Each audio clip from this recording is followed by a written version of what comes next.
I've got a new I've got a new job, so I actually have to sleep at reasonable hours if I'm going to stay up and work all day.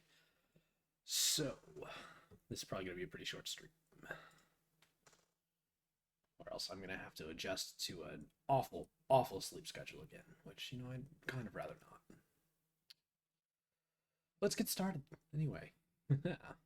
Starting out these intermissions.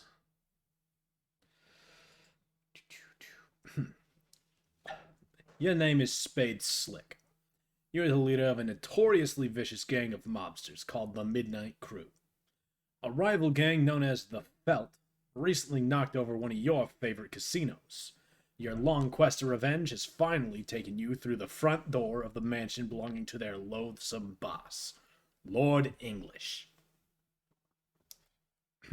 Your subordinates, Clubs Deuce, Diamonds Droog, and Hearts Boxcars have been dispatched to various locations throughout the mansion to begin carrying out your mission.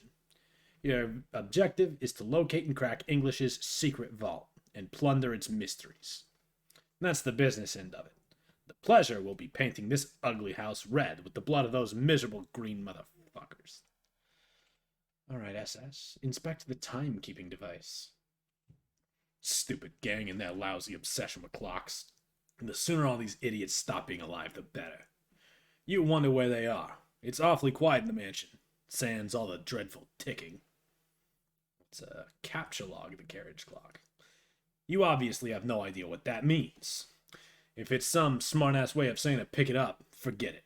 You're already carrying an item. It is your trusty deck of cards. Let's build a fort with those clocks instead, my guy. You have an idea that is so much better. Clocks destroyed, 4 out of 1,000.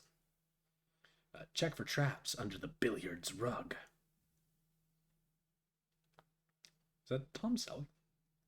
What is under the rug is much worse than any trap you can imagine. It is a member of a species that you do not recognize, with a ghastly furred upper lip. Let's keep going. You cover the unsightly individual back up and try to forget it ever existed. Play 52 pickup with that deck of cards. You would need a deck of cards to play that infernal game. Fortunately, all you have is your war chest, which you deploy on the floor. Oh, that's neat. Well, let's open that bad boy right up. We got a lot of stuff in here. Now let's shuffle the contents of the war chest. Yeah, shuffle the deck of cards. You rummage around. It's no unusual assortment of belongings, and nothing any mobster worth his salt would be caught plotting and scheming without. Certainly nothing eyebrow-raising.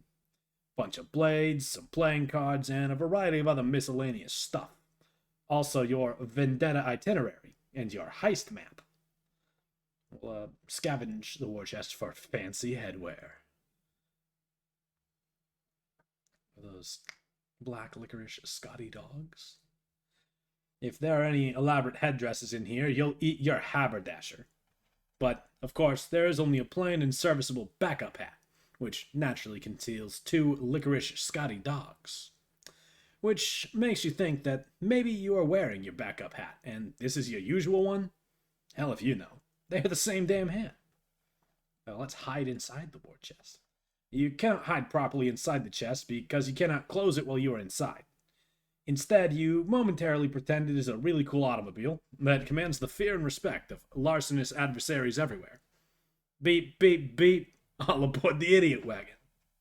We'll start up that Crosby top. Is that what this thing is? You've had it for some time now and don't quite remember how you got it. You never knew the identity of this pipe-smoking creature. Perhaps it could be the same species as the character you saw under the rug, but you know that isn't possible, because this one does not feature the same bizarre furred lip. They are probably differing species within the same genus. Well, let's go to mspaintadventures.com. Every time we see a laptop, we gotta do it, right? Every computer must go.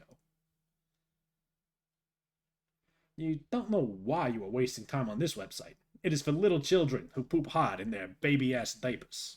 Also, you don't understand what the hell is going on, or who all these characters are. It's all a lot of nonsense. Delete the time setting on the Crosby top. Oh, he just stabs it. Clock's destroyed. 5 out of 1,000. Take the spade key. Ooh, basic rules of blackjack. You take the rules card for blackjack. You have possessed this item for as long as you can remember. You do not yet know its significance, though you can hustle up a mean game of blackjack when you need to. Let's take a look at that vendetta itinerary. All right, looks like we've already killed 3 of them. These are the mugshots of everyone you are going to kill. You got a head start. You already off crowbar, matchsticks, and quarters, depleting them of some of their muscle. You've still got to watch out for the others and stay wary of their despicable time shenanigans. Itchy has given you the sleep repeatedly. Those you've captured and interrogated just as repeatedly, to no avail. Trace has broken into your secret hideout more times than you can count, while Finn always seems to be a step ahead of you and scoops your heists. Clover has all the intel and is highly cooperative. You might need him to crack the vault. He'll be guarded. Best to avoid die in any direct confrontations unless you want a temporal mess on your hands. But if you need any repairs, you could always get to Stitch and persuade him. And you might need to if you can't kill Sawbuck with a clean shot. Eggs and biscuits are morons, but they are dangerous morons. Cans is a tank, and your crew will probably need more ammunition than you packed to take him down. No one knows what Lord English looks like, but that'll be corrected tonight. You've got dibs on English. He's all yours. Well, let's wonder where the number 8 mugshot went. Like, where did that go? It's right here. But you aren't going to kill Snowman. It's out of the question. Well, let's take a look at the heist map. Oh, that's lots of Dengri torsos, and we got some pictures of where our guys are.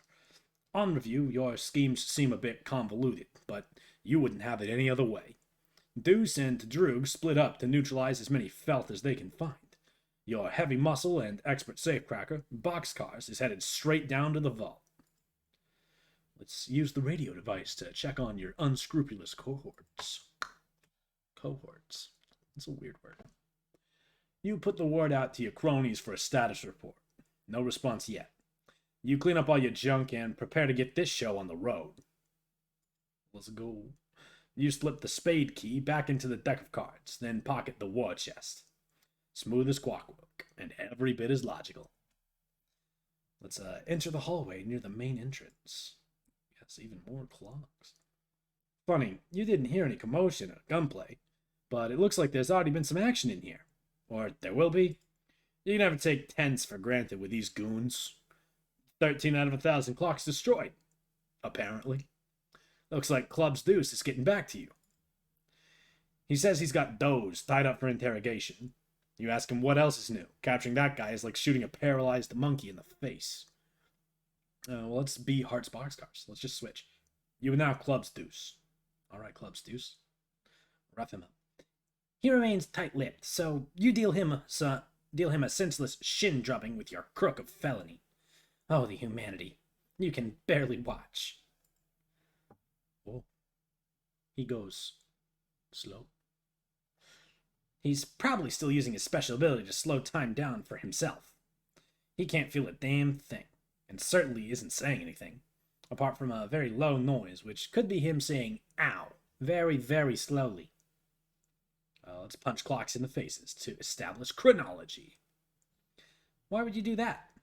All of these clocks are lovely. You see no reason to harm them. 987 out of 1,000 clocks unharmed. Swap hats with those. Oh yes, hats. You begin a feeble campaign of psychological warfare. Perhaps compromising his fashion motif is the way to get to him. Nope, looks like he's still in his weird state of stasis and doesn't care. Either that or it's driving him nuts, just very slowly. Well, see, dump the contents of your war chest over him. War chest? What are you talking about? All you got is this simple, unassuming deck of cards. Well, then play some solitaire. Don't be stupid. To play solitaire, you'd need a deck of cards. I don't see a deck of cards, do you? All I see is your battledrobe. Throw hat down and stomp on it mercilessly. Oh no, it's Itchy, and it looks like he's all wound up. He unties Doze and quickly swaps everybody's hats around. Doze proceeds to make a fleet-footed getaway. The chase is on. Let's stop being Hearts boxcars. Oh, more smashing. All right, you're the boss. Hearts boxcars, you ain't. Someone has replaced your plain and serviceable hat with a silly and undersized one. An outrage beyond compare. You're sure you know who the culprit was? You can still smell his overly caffeinated blood. 986 out of 1,000 clocks shown mercy. Lift your left leg and hold it a little ways in the air. Huh. Oops.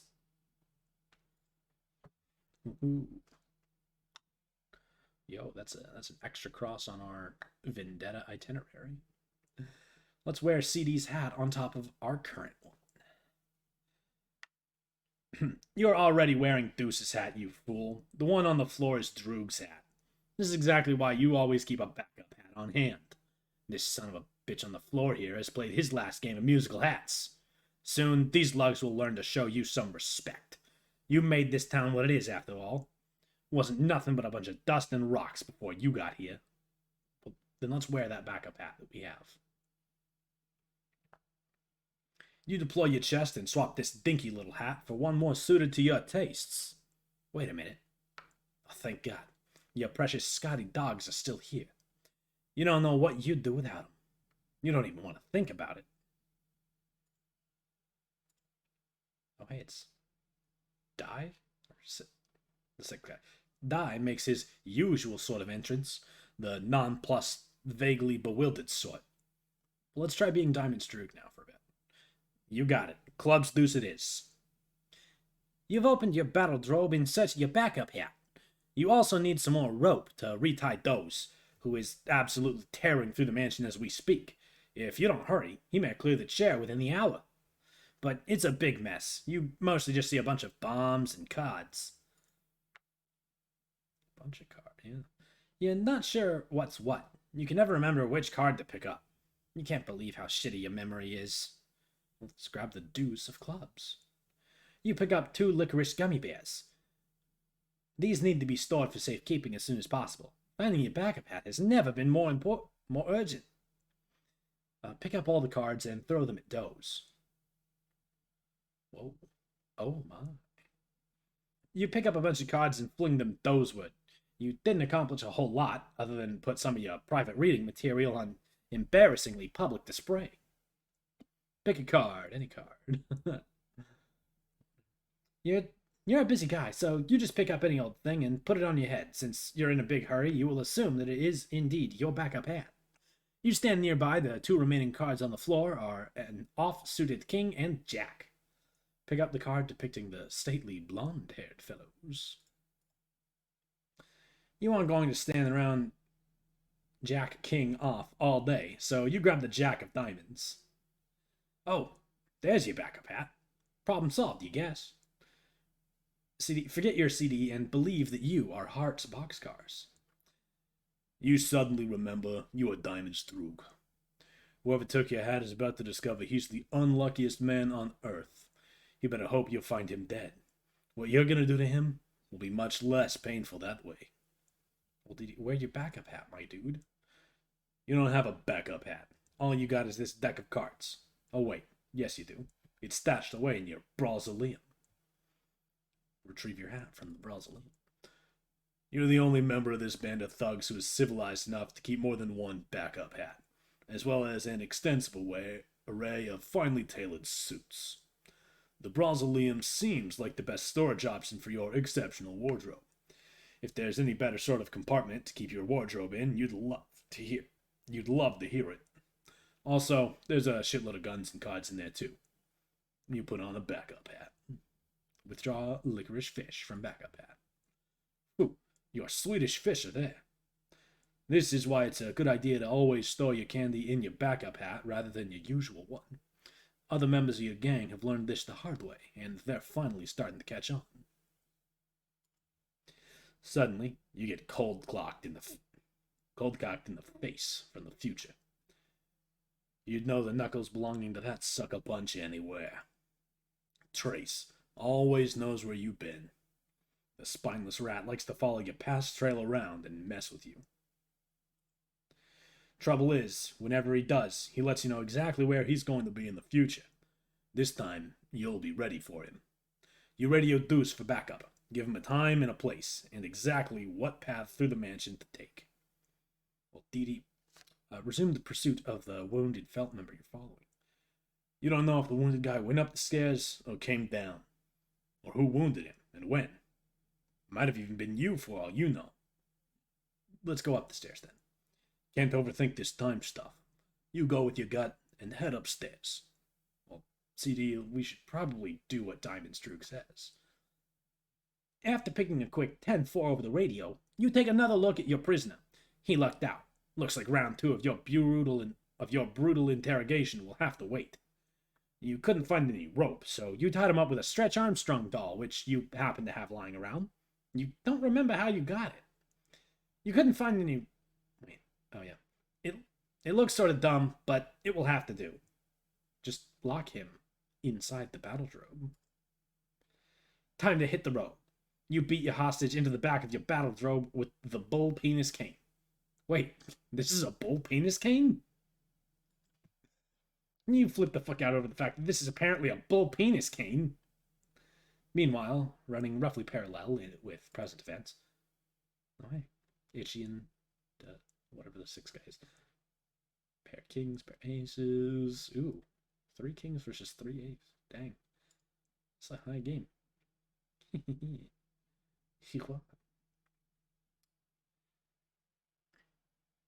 Itchy always cheats, but he's always cheated for the last time. You're gonna jump to a timeline where he's dead. Well, looks like he got what he deserved, but, as usual, you find yourself in a bit of a predicament. Why Spade Slick make friends with Die? You introduce your cast iron horse hitcher to your new friend. Die scrambles for a pin he's been saving for a special occasion.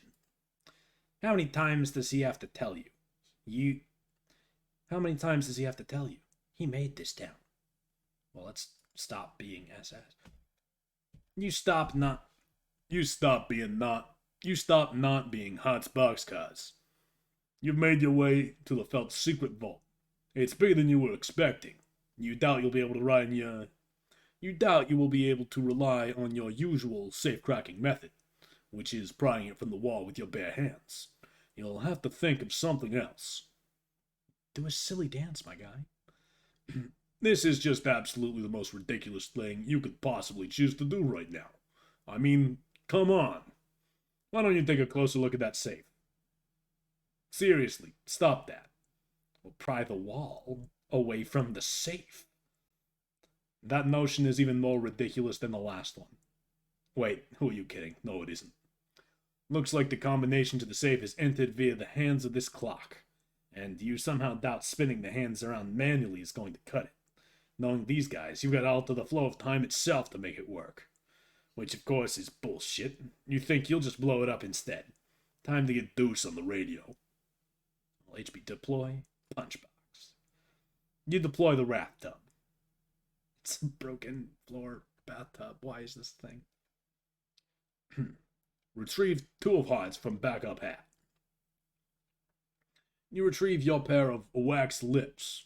If anyone tried to steal your wax lips, you would eat their eyeballs and deliver an angry lecture into their empty sockets.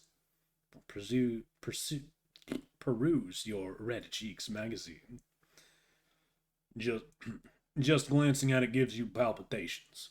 Literature for avid cardioaficionados, such as yourself.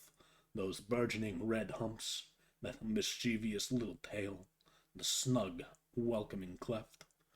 The saucy imagery is hard to beat. Harder than what you beat inside your chest right now. Your heart is what you're beating. You beat it to Red Cheeks magazine pretty regularly, you'd say. While HB call clubs on the nearest card. You radio Deuce on the 10-4 cards. Let him know that you need a powder monkey on the double. You hear ticking, and it's not coming from the big vault clock above. You hope it's not what you think it is. Oh no. Oh god. It's Biscuits. His oven timer is ticking. This is no good. Ugh, there he is. This idiot thinks his special oven transport him. This idiot thinks his special oven transports him into the future by the amount he sets on the timer.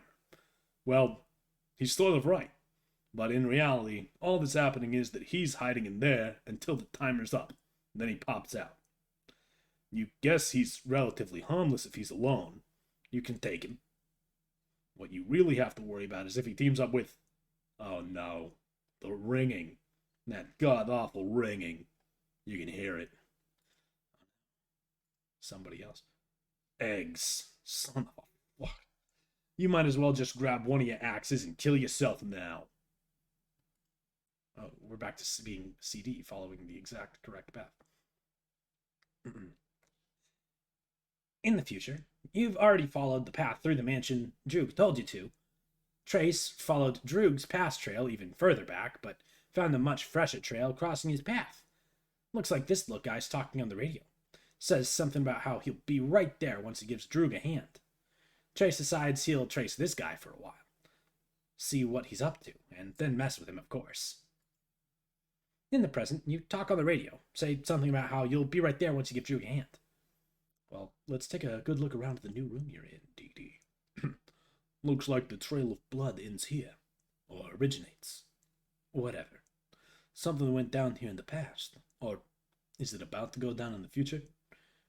You know what? Never mind. 21 out of 1,000 clocks destroyed. Apparently. Hang on. There's a tooth on the floor. You know that tooth. You felt its bite before. Finn was here. And judging by the forensics of the scene and the angle it hit the floor, the direction of the blood spatters and how dry the blood is, you think you know exactly what he's about to pull. Or, more specifically, what he's about to already have pulled. Time shenanigans are terrible. Finn always knows where you're going.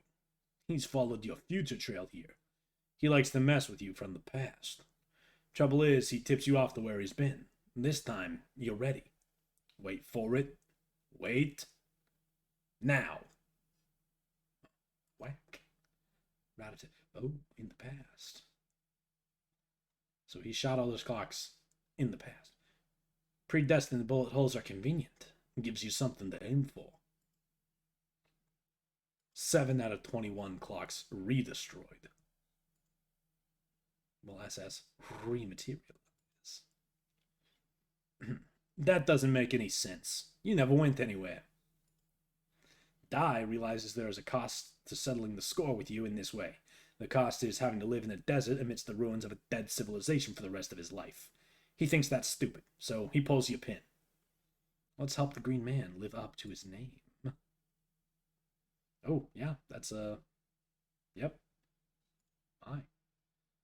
So we took him out. Well, let's take that voodoo doll of his. You grab his voodoo doll and stick his pin in there for good measure. Might as well keep track of everyone you've offed this way, too. Not that you intend to abuse its power to settle your score. Now, what's the point if you're not going to get your hands dirty? Still, it might come in handy down the road. Lord English is supposedly indestructible. He's rumored to be killable only through a number of glitches and exploits in space-time. The doll may ultimately help you work the system if it comes to that. Well, I see plenty of intact clocks that we can destroy. Oh yeah.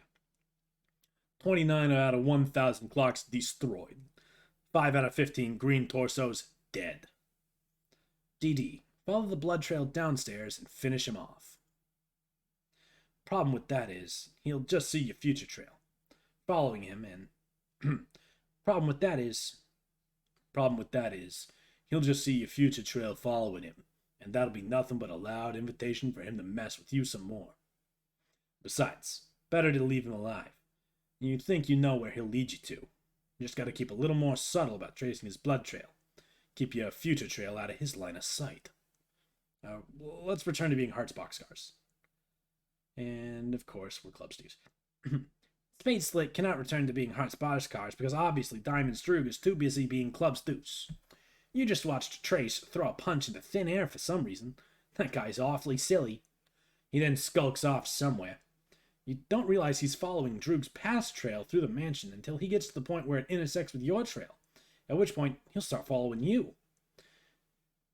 But we all realized it, because it's obvious and couldn't possibly be more clear. Well, CD implements the nefarious scheme. You follow Droog's simple instructions, so simple even a forgetful nincompoop like you can remember. There's a blood trail on the floor that goes in a different direction than Trace went. You decide to follow it, because that sounds like a really good idea to you. If there was something you were supposed to do after helping out Droog, you'll be damned if you remember what it was. Trace catches up to where you were, but you're gone already. All he sees is the long, gross, rubbery arm of your past. Trace catches up to where you were, but you're gone already. All he sees is the long, gross, rubbery arm of your past trail stretching through the room.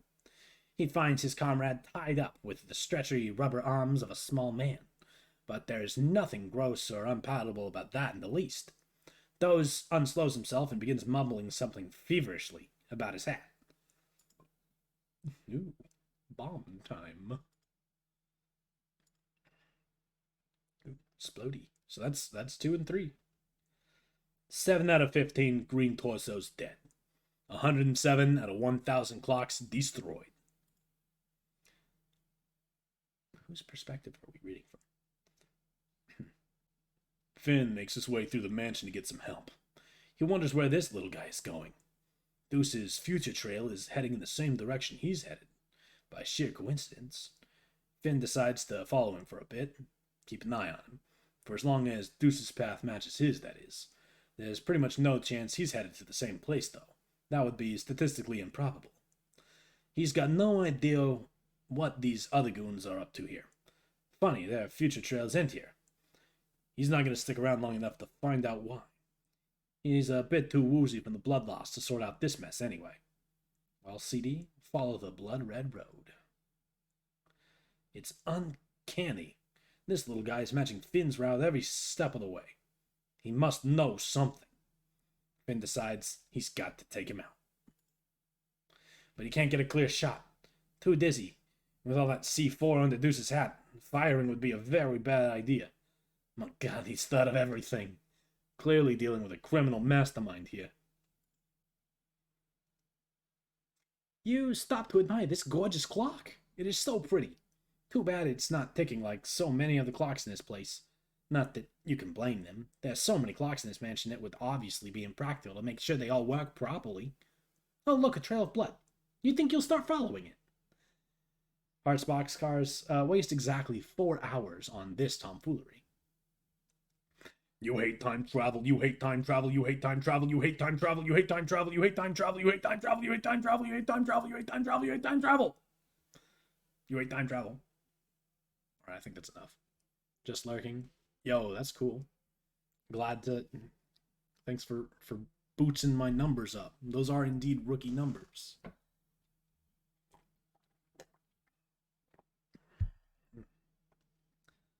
Above, a spectator has appeared at the strike of 4 and has been giggling at your foolishness for a number of minutes.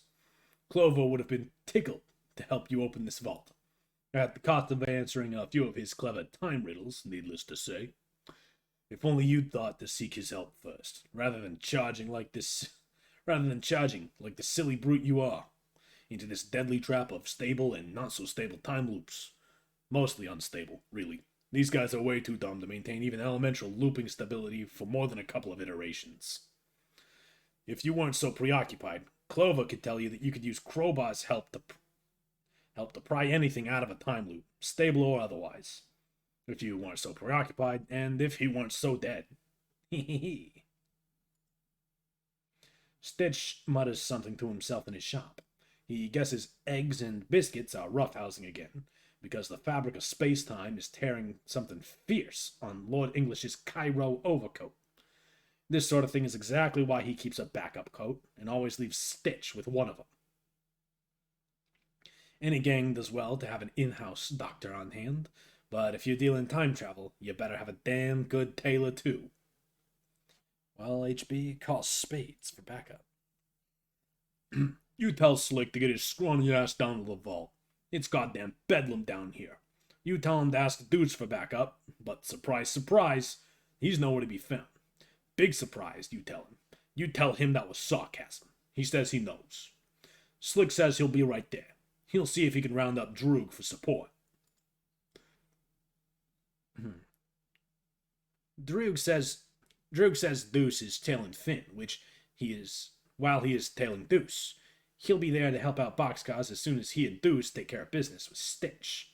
Couldn't be simpler. Oh yeah, he also mentions he pumped Finn full of lead, so you can cross him off the list. You roger all of that. Finn busts into Stitch's workshop, blubbering something about watching out for the little guy who's about to come in here. He says to watch out because he's got a bomb in his head, which is undoubtedly quite volatile, and even the slightest spark would surely set it off. Stitch sees Finn's obviously in pretty bad shape and checks his effigy. Sure enough, the thing's in tatters. But he should be just fine if it can be patched up before he bleeds to death. Oh, yeah, dead. Oh, and the effigy just suddenly toast. Death. 8 out of 15, green torso's dead. While CD burst in, thrusting your bull penis cane. Everybody out of the goddamn way, you got a hat. Everybody out of the goddamn way, you got a hat full of bomb, a fist full of penis, and a head full of empty. This is why Droog is the best. A hat full of bomb, a fist full of penis, and a head full of empty. Stitch says drop the livestock knob and settle the hell down.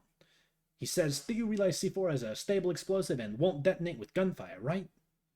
You say, oh. Oh. Dee Dee, sneak into Stitch's boutique. Drop it and get in. Don't bleed on the suits. Stitch says, huh?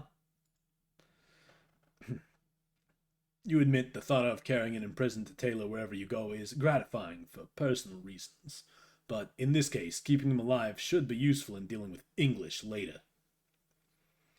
Well, Heart Boxcars prod the idiots with Red Cheeks magazine. Oh no. This predictably accomplished nothing. Taking a smut out of hiding turned out to be a very bad idea. Now, copies from the future are appearing left and right, and these clowns have their paws all over it. Slick, where the hell are you? Well, let's remove Crowbar's pin from the voodoo doll. He just zoops into a different timeline where Crowbar is alive. Crowbar's alive again, and a whole bunch of other stuff is different. You forgot this gang seems almost halfway competent when he's running the show. The good news is, you get to kill him again. Well, that says insert and then quickly remove Snowman's pin. You have no idea how much you'd like to, but even you're not that crazy. Still, kind of tempting. Oh, we got a sound page. 3 in the morning, clock pound. Clark.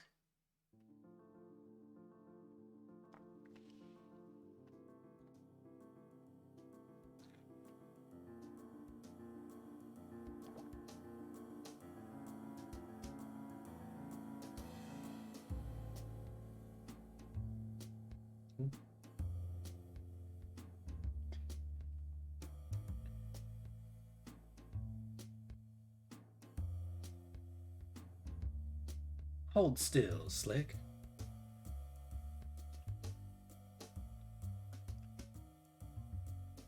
Something in your eye? Oh, that's her cigarette holder. My goodness. That's a stab.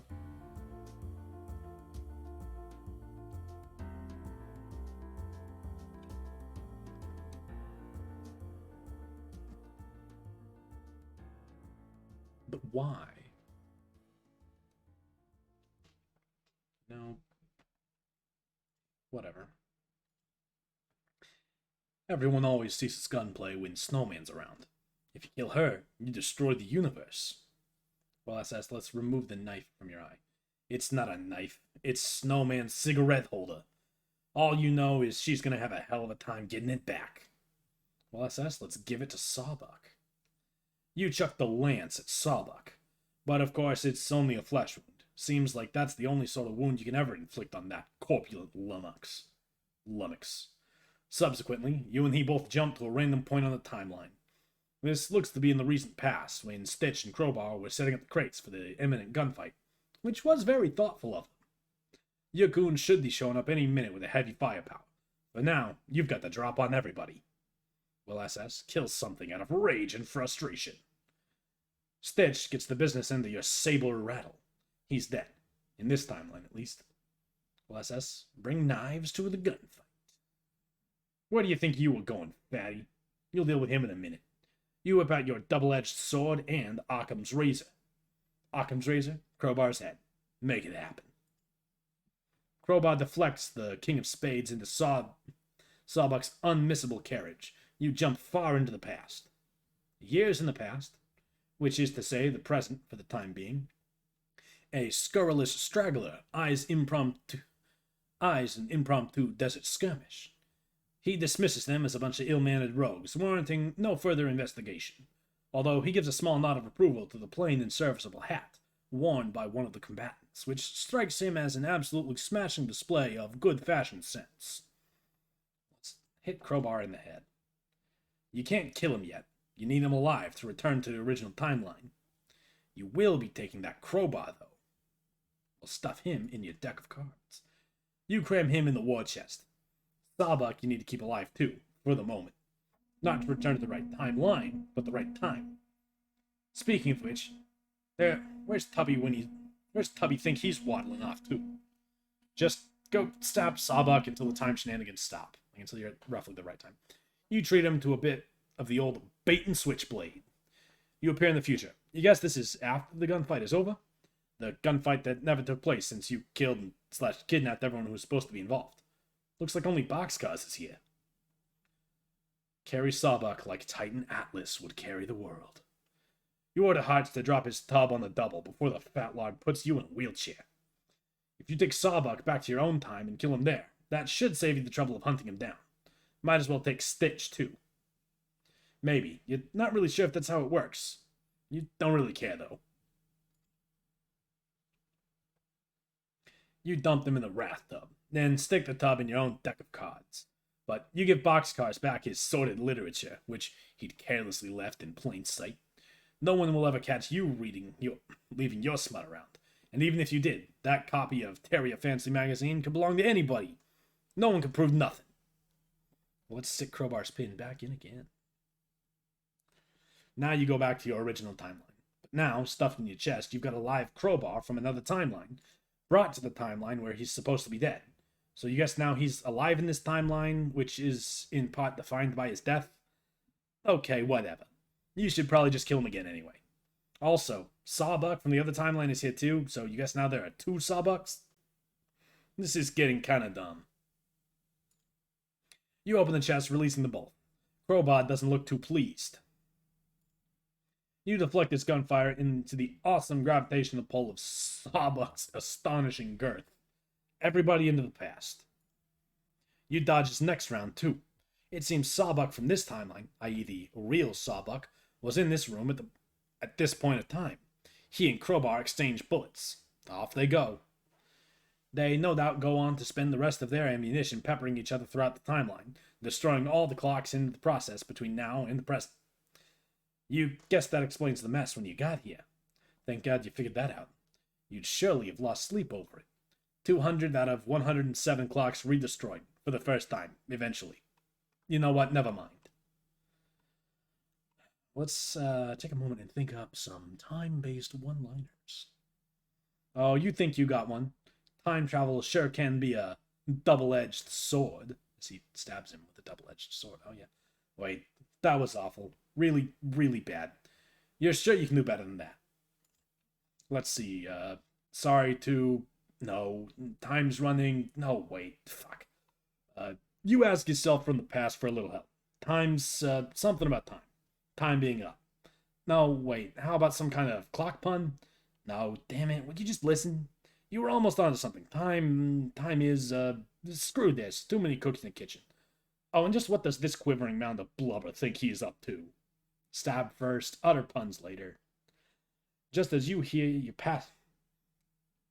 Just as you hear your past self arguing, just as you hear your past self asking what happened to your eye, you jabbed Sawbuck with your butterfly effect knife. You remember a little while ago You remember a little while ago asking yourself about your eye and not giving yourself an answer just before disappearing. Maybe if you stopped and thought about it for a second, you could have warned yourself and avoided the whole mess, albeit in the process of creating a paradox. But your strict policy of stabbing first and answering questions later prevented it. You're sure your past self understands/understood. You are sure of this because you very clearly remember understanding/understooding. You are now past Spade Slick. Again.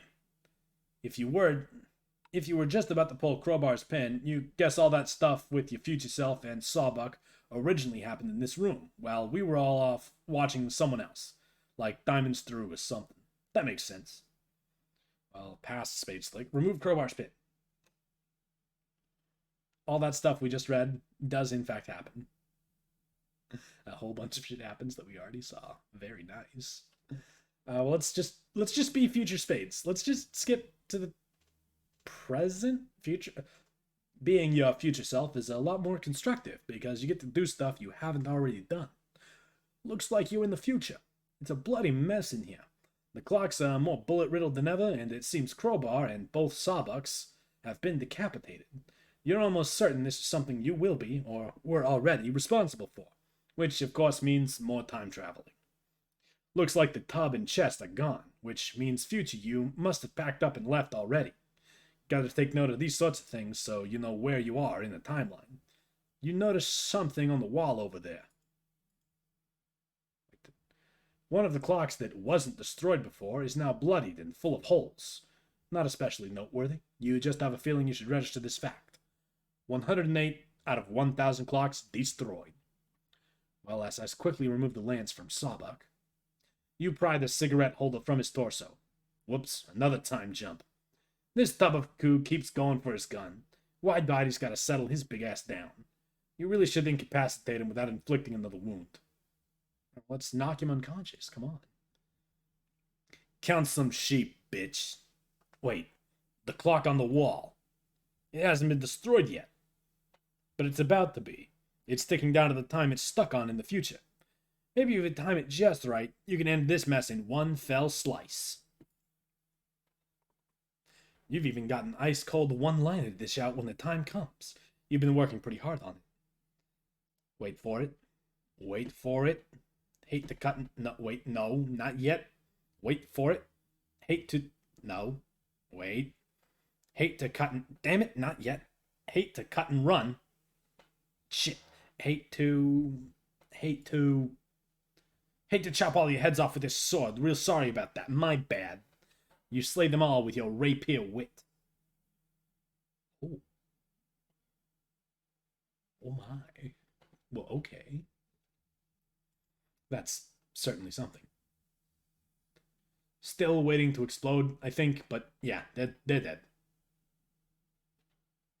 Deader. Huge bitch. Sort of dead, maybe? Dead twice, definitely. Yes, dead. 9 out of 15 green torsos dead. 2 out of 9 green torsos deadened twice. 1 out of 15 green torsos dead for the first time, but it's an alternate universe torso, so you guess maybe it doesn't count. 7 out of 108 clocks gratuitously redestroyed. You grab the tub and chest and move on. That is altogether enough of this nonsense. Well, DD, let's give Spades a call, a talking to.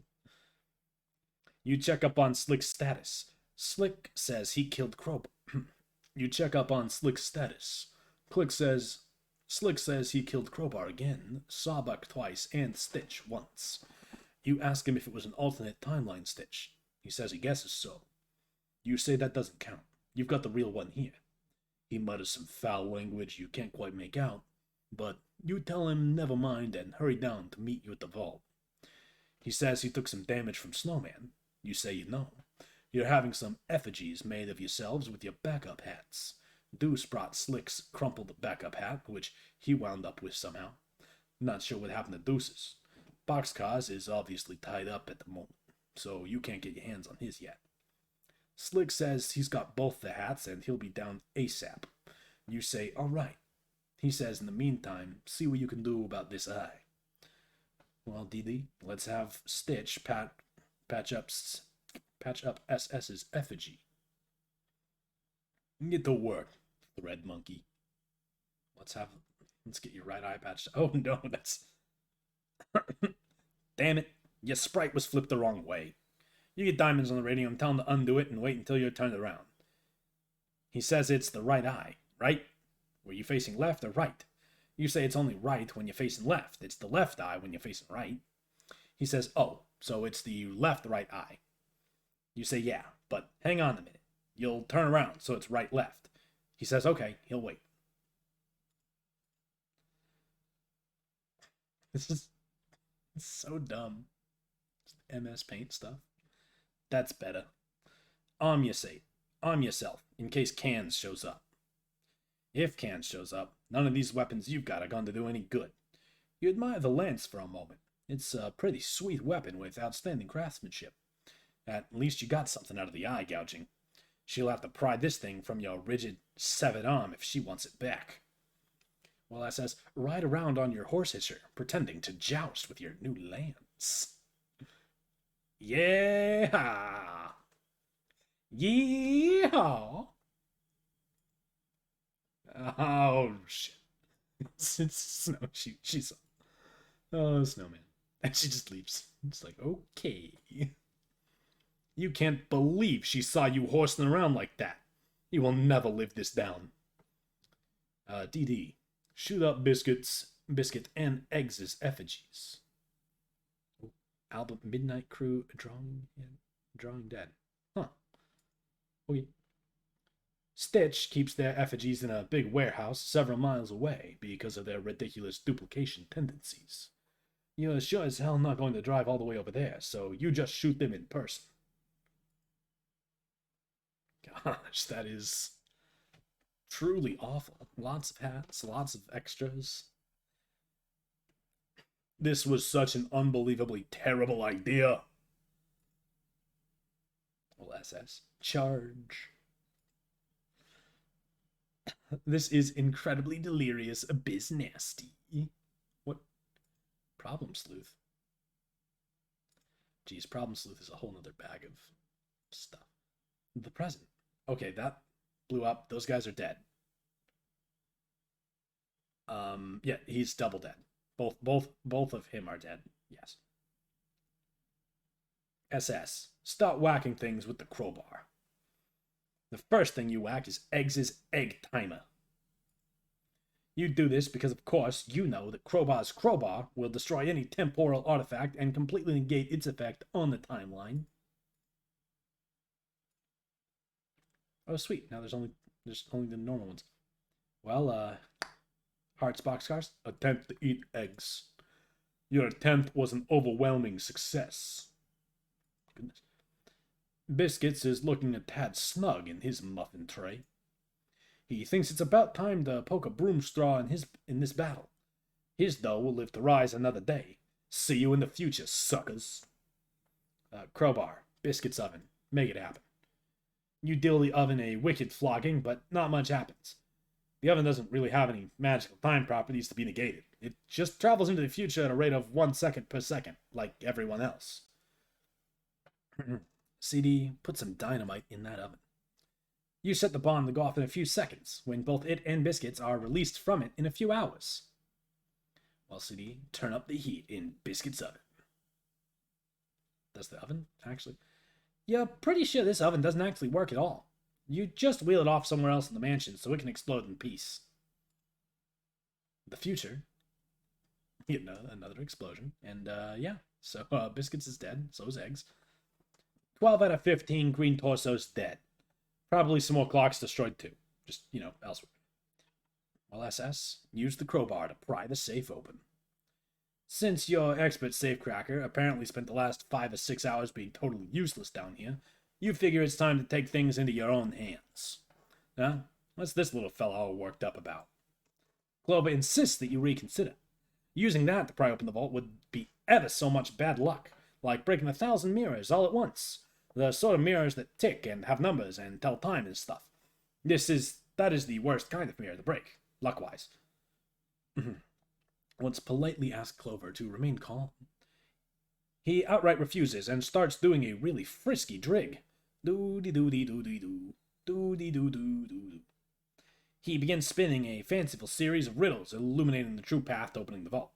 Mysterious music fills your ears as your mind assumes the shape of a pretzel. Doo-dee-doo-dee-doo-doo-doo-dee-doo-doo-doo-doo. Doo-doo-doo-dee-doo-doo-doo-dee-doo-doo. This is incredibly silly. This is how the music would sound if we were listening to it right now. Well, let's ask Clover for the ultimate riddle. You ask Clover to open the safe. What's this? You think you can shoot Clover? He is so lucky the gun will probably jam, or something predictable like that. Nice try, though. You just start whacking him with a newspaper instead. You don't have to be all that unlucky to get whacked around with a newspaper. It's sort of a gray area. Well, Dee Dee, check personal ads of that periodical. Ooh, the Gray Ladies. No clothes, no shame, no chroma. Her gray area exposed. This isn't the real newspaper. It's just a wrapper for your private sorted literature, which no one can ever see. Uh-oh, it's slipping out a bit. Your appetite for monochrome beauties is nearly on public display. Gotta keep a lid on that smut, especially with Clover around. Oh no, he sees. Suddenly, the whole vault room is shaking. You wonder what it could be. It sounds suspiciously like Cans is about to plow through the wall, Kool-Aid Man style. You pray to God that it is not Cans about to plow through the wall, Kool-Aid Man style. All of a sudden, Cans plows through the wall, Kool-Aid Man style. Dee Dee resists the urge to shout, "Oh yeah." Oh no. Oh my. He just got knocked in the next week. Like exactly 1 week away. He punches you in the next week. You find yourself going about your business a week later. Looks like you're doing a little grocery shopping. You're a bit confused, having no memory of the previous week. You have no idea what is on your grocery list. Are you out of milk? What kind of produce do you need to stock up on? It is all a little overwhelming. And to make things worse, the section has too many prices and values. That's gotta be another... Yeah, it's a Sweet Bro. Sweet Bro and Hella Jeff goes shopping. In Sweet Bro and Hella Jeff goes shopping. Jerome. Not all the cans are the same. What's the difference? The selection has too many prices and values. Goddamn. Man. It's like, who needs this gang bullshit? It's so infuriating. Shit, where's the manager? And there he goes. He has the manager's attention. And now the police are involved. Jesus Christ. Oh, MFG. I can't believe what he made take place. He's still hiding in all the cans. I hate. Sweet Bro and Hella Jeff is just an entirely other thing. Well, Hearts Boxers use Egg's body as bait for cans. Battle technique, torso flare. You flare the torso cansward in an attempt to placate him with the red meat. What? Oh my.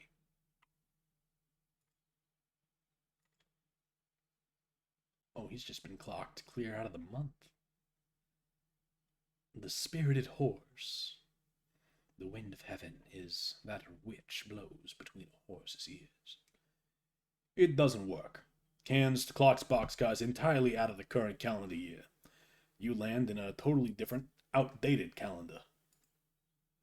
Looks like this one's themed with spirited horses. You'll be up to your ass in horses for a whole year. Just great. This is just what you need to be doing. Farming all these goddamn horses. Fucking pain in the ass. Spade Slick, ignore him and just pry the safe open. You don't care what the consequences are. You're going to crack open this safe and be done with it. This whole intermission was starting to get a little punchy anyway. Oh, everything appears to just be exploded. Everything's gone. All of his teammates are gone. The massive release of temporal distortion from the vault transports you to a highly unfavorable timeline. Looks like the entire mansion was leveled, except for the vault and its enclosure. Everyone's dead except for you and you know who. But at least the safe's open. 1,000 out of 1,000 clocks destroyed. 14 out of 15 green torsos dead. 3 out of 4 black scofflaws offed. Well, SS, enter the vault. There's nothing in here except an opening in the floor. There is a door with a keyhole, and you have a feeling you know how to open it. You only wonder why English's treasure would be locked behind a door with a spade on it. Well, SS dramatically used the spade key. You guess this is what the spade key was for all this time. You dramatically wield the spade key in a matter-of-fact manner. Let's peek inside the keyhole. Oh. What keyhole? It was obviously a barcode scanner all along. Like the kind they sweep groceries over at supermarkets. That reminds you, you really should do some shopping next week. You're not going to peek inside because the lasers could blind you in one eye. Oh, wait. Well, SS used the rules card for blackjack. This was never a problem because there is clearly a barcode printed on your rules card for blackjack, as well as your arm, but there's nothing wrong with a little redundancy, I guess. Let's get on with it. Huh? Oh, gosh, snowman. Oh, are you looking for this? Well, come and get it, you contemptuous she-witch. Oh, no. Snowman's black inches no doubt have been responsible for more than a few red cheeks. Oh, she got the... Oh, she took the arm.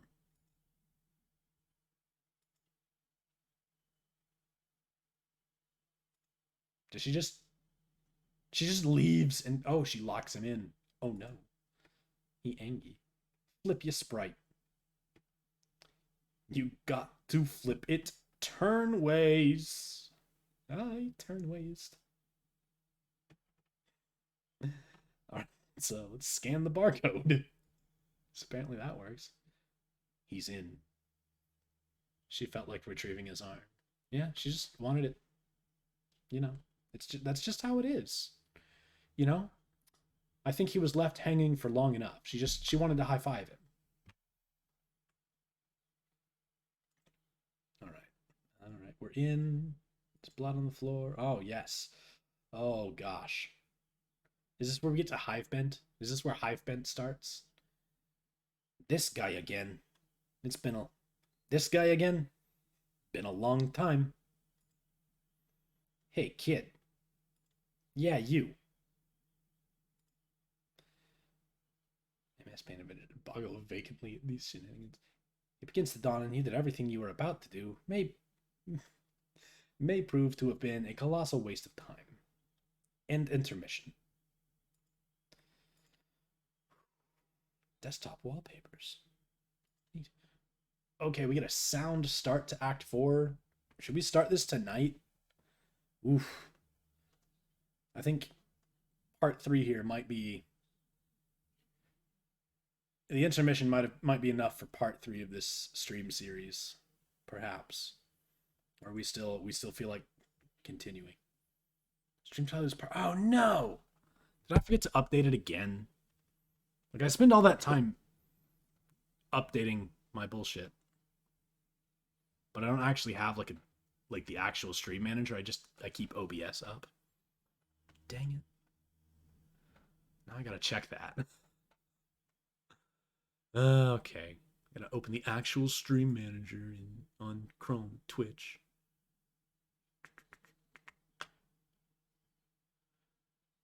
Yeah, creator dashboard. Stream manager.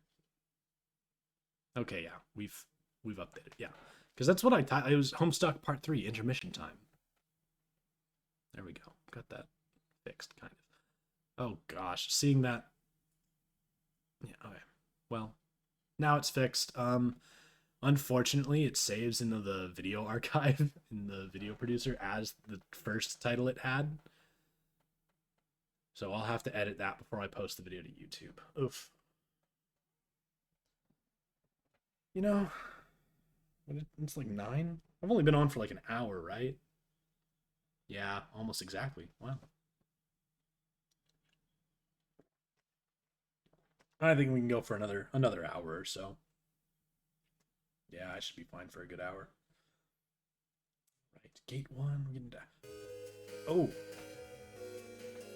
it's a little loud for me, actually. Land of Wind and Shade.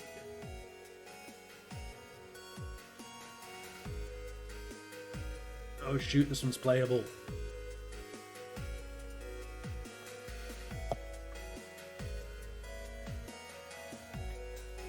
I think I remember this one. I think this might have been my favorite one of these. John, hello. Can you hear me? Yeah, Nana. Where are you? I am still in the house, dear. I'm afraid I cannot accompany you on your journey, but I can talk to you like this. If you ever need me to provide a puzzling half-answer to one of your questions. Oh, okay. Thanks, Nana. You should begin exploring and talking to locals. They will be able to provide you with some new insight into your quest, and may illuminate some matters on which I have remained coy to this point. Woohoo! Yeah, what's up with that, Nana? Did the game make you all coy and prankstery when you became a sprite, or were you always like that when you were alive? Oh, wouldn't you like to know, dear? Was that 5? I don't know. I think I did plenty. That might be too quiet for me. I feel like it's still loud. But I guess my voice is kind of louder than I don't know how volume works. Okay. I do need to know what the controls actually are. Use the arrow keys or the WASD keys to walk, spacebar to attack, hold shift while attacking for dual wielding, hold spacebar to charge up your man grit, press the C to expend boy pluck, X to open the Silodex, arrow keys to navigate, spacebar to select. Drawing and writing and stuff by Andrew, programming by Alexis Bengesner? Damn, he is good. Additional art assets by Cindy. Hooray. Music Doctor, written by George Zinkai, remixed by Michael Vallejo and Clark Powell. Applause. Hammer.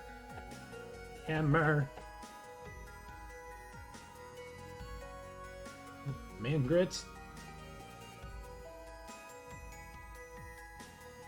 Okay, there is a map. Oh, wow. It's a pretty big map.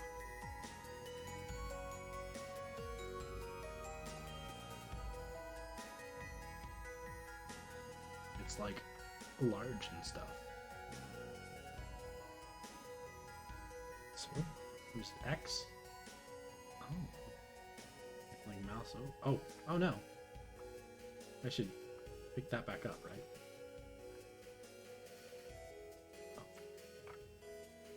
Approach amicably. Glub, glub, glub, glub. Okay. Thank you. Do another one.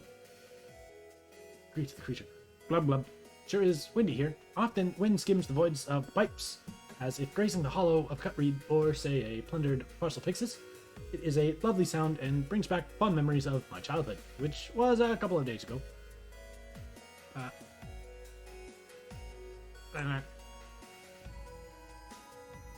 Wait, let me check that map again. Where am I? Like, it doesn't... I think I started around here, and then I'm like here-ish, probably. Maybe? Oh, dear.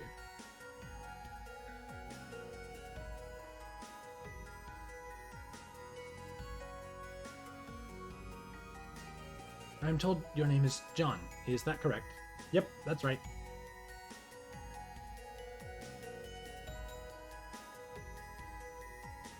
Okay. Oh.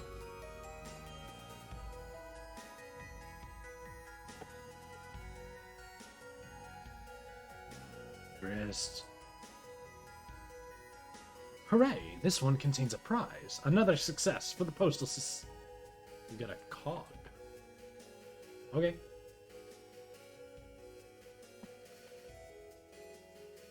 Oh no. Oh dear. Ah.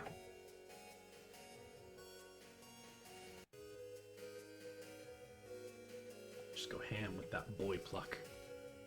Oh no. My grist. Oh, okay. We got the grist. Okay. Yeah. Nah. Whack it. Oh, hello. Hear what this fellow has to say. I have renamed myself Crumple Hat. I have dishonored my ancestors beyond comprehension with this frivolous accessory. You sure have, buddy. Honestly, who hasn't brought great dishonor upon their ancestors every once in a while? Like, that's just kind of how life is sometimes. It just be that way, right? It's just a ubiquitous human experience, correct? There is nothing inside. Should we put something in? Yeah. Mushroom. Just for people. People can have mushrooms. Alright. I'm very... I don't know where to go. Oh, okay. Hi.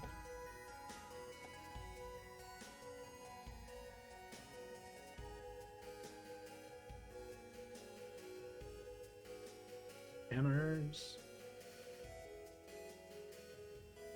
Hooray! This one contains a prize. Another success for the postal system. You got a chunk of amber? Yo, it's Serenity!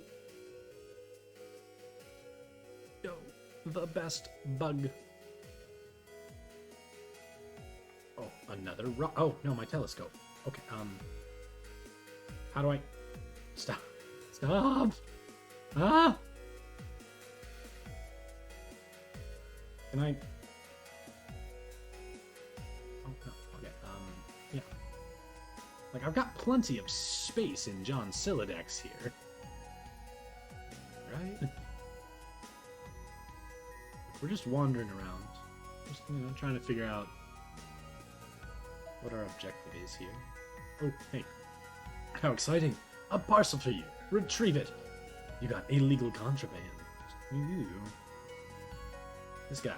Greet the creature. Hey, nice suit, champ. I'll buy it from you for $1 boondollar. No. I should have known only a shrewd businessman would wear such a garment. I have been chagrined in ways I never imagined possible.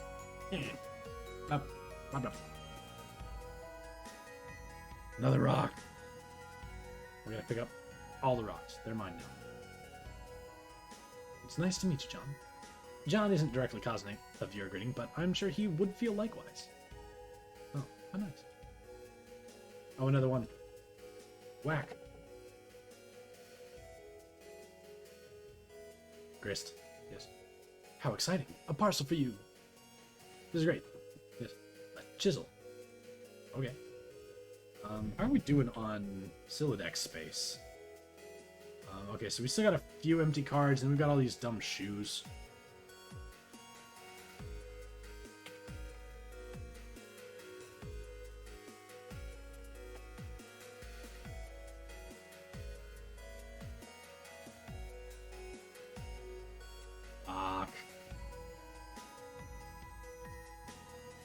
Approach him. Hear what this fella has to do. I am freaking out here. Do you know what this is? It is a huge log of cruxite, more than I have ever seen. It is the most precious material in existence. Why, if I had access to a means of producing an unlimited supply, I would be the richest salamander in the land. Just kidding. It's completely worthless. Here, you want it? It's free. Yo, for sure. I love useless junk. Like, that's just my whole mood is I am, and oh, enjoy, useless junk. Give him a proper drubbing. Hammers and dual wielding. Yes, of course. Okay, this has got to be a pretty distinctive spot on the map, right? With like 4 of those pathy things. Yeah, right here. Right, so up looks like nothing much, and that appears to kind of loop around. Mostly, I want to know where all the stuff. Like, I kind of want to know where all the what is it? where all the mailbox things are. Really? Okay, not much of... Yep, can't really do anything there.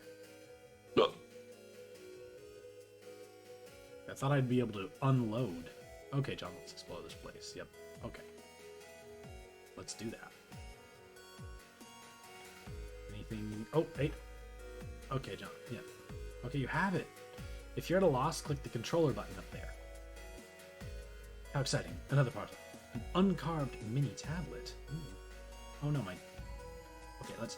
Can we chill? Can we chill for a second? Man, I'm gonna have to drop one of my rocks.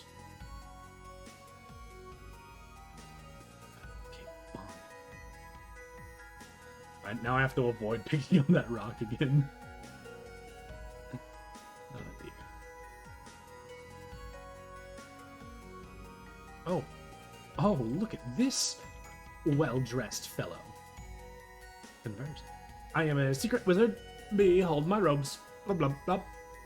Behold the Yes, I will behold those. You wonder what the hell a secret wizard is. This guy is making you a little nervous. You don't think you'll ask him for your bedsheet back. Wimp. Whacking. Ah, yes. Boy pluck. Get rid of it. Spend. Expend. Boy pluck. Another mushroom. I like mushrooms. Oh, that's my telescope. Those are my PDA glasses. That's just a rock. Okay, fine. We'll start dropping rocks. Rock.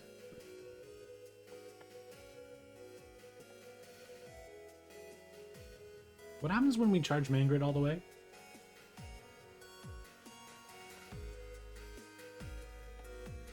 Oh. Big attack. Got it. Another bite. Another parcel. A mini tablet. That one's got a hat. Oh, I'm supposed to put a hat in here, aren't I? Yes. We had a hat somewhere, right? Yeah, it's, right there. Yep, the hat. Okay.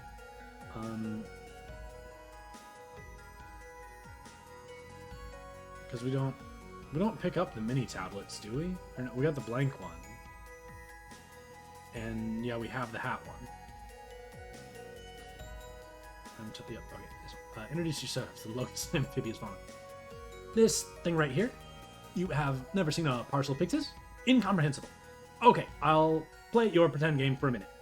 It is a receptacle connected to our network of pipes. We use them to send stuff to different places. They are fully intertwined with our customs and social practices. If there is something we want, we chisel it on a mini tablet and drop it in. Who receives it? Hard to say, but if you encounter a mini tablet and you possess what is chiseled into it, it is considered only polite to drop it in the Pixis. Similarly, if you encounter a parcel Pixis that has a prize in it already, you are obligated to keep the prize for yourself. Consider it to be a gift to you from the breeze. This is just the way things work. Whenever one of us is standing near one of these, we feel compelled to give this little speech about it. Oh, what's neat? John, their economy of anonymous intra-global pipe-based bartering may seem quaint, but you'll do well to get accustomed to it. The true heir must learn the ways of the peoples of the land to progress through the gates. Wait, so I'm the heir? Didn't I tell you, John? No!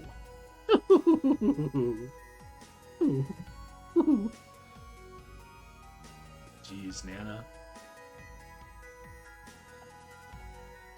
Schmack. All the schmackos getting the grist. At least the music is in fact a bop.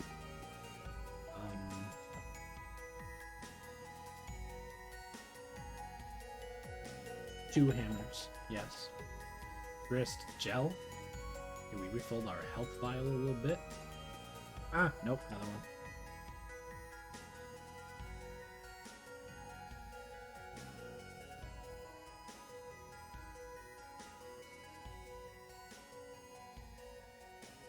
Spank.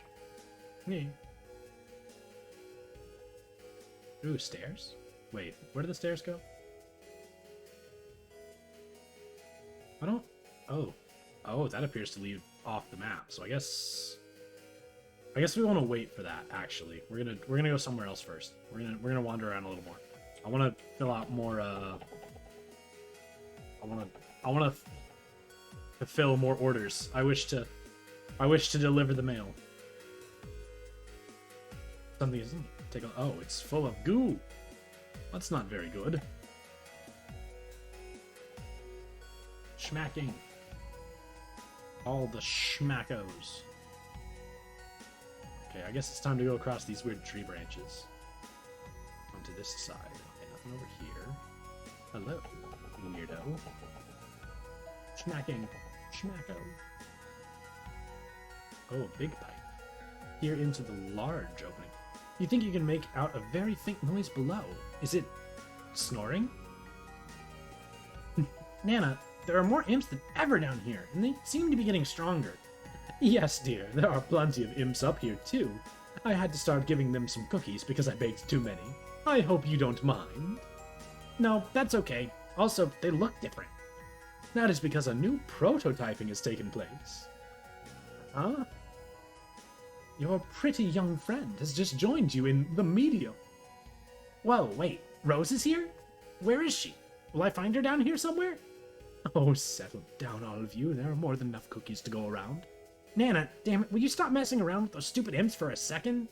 Nana? Was that the Sassacrusher? What? The telescopic Sassacrusher. I want it. How do I get over there? I could check the map, definitely, but I'm not gonna. That's not what we're doing. Oh, name.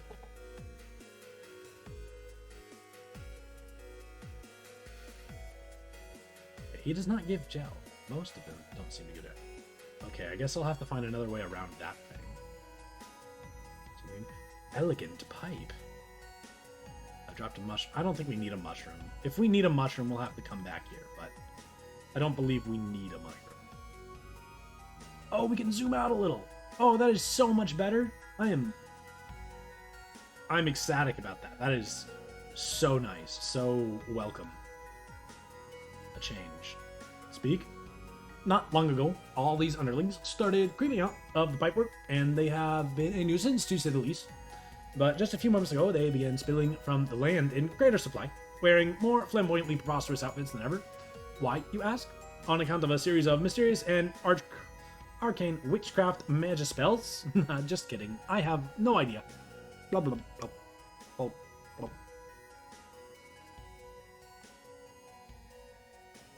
Yo. Okay, so we cross here. Let's go talk to this fellow. Blah, blah, blah, blah, blah, blah, blah. Yes, important dialogue. Gotta read it. Approach the indigenous. Blah blah. Cherries, when you hear. Oh wait, I feel like I already read that one. I already read that one, right? Am I just back where I started?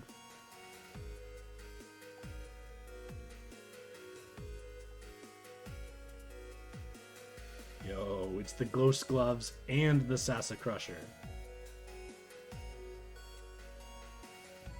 Oh, you've deactivated it. It's pretty distracting playing them all around at the time when you're trying to do is. Okay, fine. Fine. We'll do things the little way. As long as there's no ogres, we're fine. Open it! Open it! Open it! A jar of bugs! What will we drop?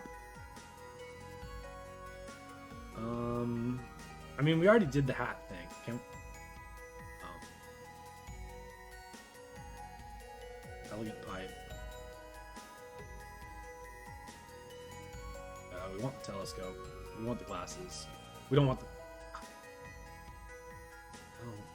Oh. I'm so bad at this.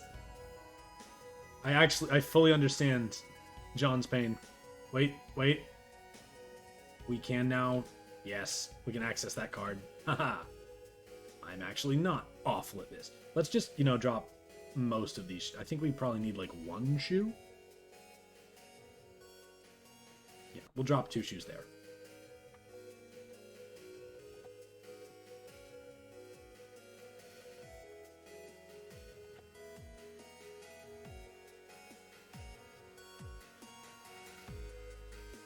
stuff.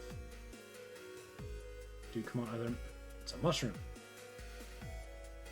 Maybe it's customary to keep prices you find in Pixis, I guess.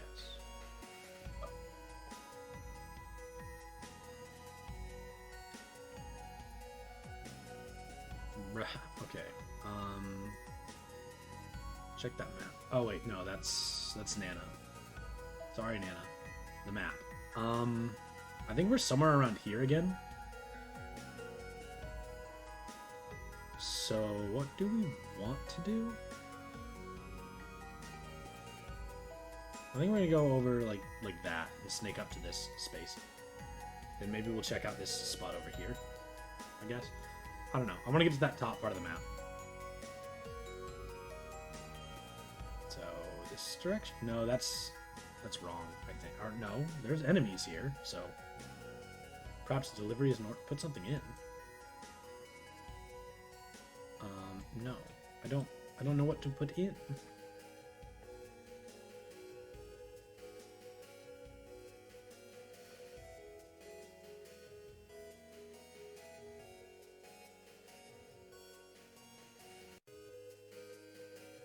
The stars are moving? What do you mean?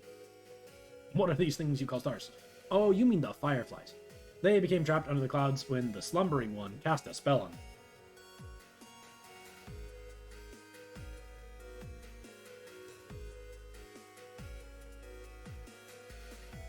Let's hear what this guy has to say. How did he cast that spell on them when he was asleep? Well, he wasn't always asleep, you goofball. When he was awake, he was asked by some really terrible guys to commission a whole bunch of underlings.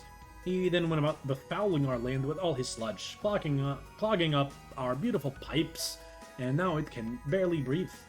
He was sort of a huge dick. Once he thugged himself out with all that, I guess he decided to take a nap. Converse. The terrible guys? They are a bunch of mean fellows who like to push people around. They are called agents. They aren't usually a problem, but they sure did put a spring in their step when the heir showed up. Whoever that is. If I ever meet him, I wouldn't mind punching him in the snout to accomplish some purpose, I suppose. I don't know. What were we talking about? Lizard. Introduce. Yes, the spell. The spell, I'm sure you've heard from a reliable source, cannot be broken unless the slumbering one is first woken up and then slain. Then the breeze will again flow through the pipes, and the fireflies will be released and allowed to go home. But I do not envy the adventurers who will presumably take on this responsibility. Approach the indigenous. Yes. The pipes are sacred to us for reasons you probably consider primitive and stupid. In fact, they probably are primitive and stupid, objectively speaking, but I am okay with that. As the consorts of this land, we are predictably persecuted by dark forces and require a hero for our salvation. Alas, there is no hero in sight. Wait a minute, it is you. You are the hero, aren't you? Of course you are. I was so foolish to speculate otherwise, through dubiously solicited monologue. Duh. We farming? Are we farming, bro? John isn't directly cognizant of your... Oh, no. I want to talk to the lizard. Farming these goddamn mushrooms? Fucking pain in the ass. Oh, he does not enjoy farming. What if we just give him a big ol' mushroom? No, I wish to give it to the lizard. The salamander. AC is not a lizard. She is a salamander. There. Extra mushroom. Do I have any other mushrooms? Did I pick up more mushroom? Mushroom. I don't believe so, actually. So I've got a couple empties there, and that's it. Oh no, those are my gushers, not the poor salamanders. Okay, so I definitely went the wrong way there. So that's the mushroom thing. So we want to go back here and like up around this thing. Yeah. Yeah. We gotta go everywhere. Wait, why can't I? That was weird. It didn't want to let me go to the right.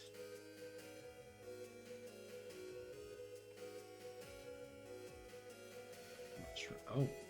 Okay, so the enemies respawn when you change areas. Understood. I now understand. Understandable. Have a nice day. I don't know what the, like, Field Grist does nothing for me in this state, but, you know, whatever. Okay, now up and around this business up here.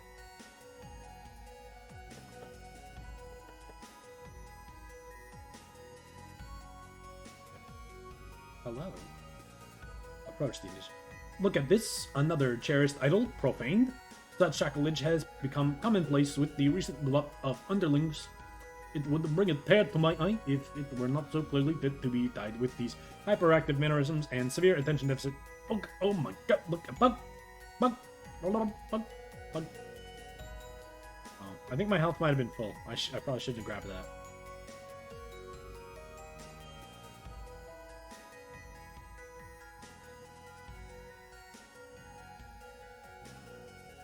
Let's talk to this guy. This thing right here? Oh, have you never seen a... Wait. I feel like I... The economy of anonymous... Wait, so I'm the heir. Yeah, I definitely already heard that spiel. This is great. Something in here too. A mini tablet. They want... Shoe. Yes, we can give them... Shoe. There we go. Fulfilled. Purpose fulfilled. Mail delivered. Curiosity satisfied.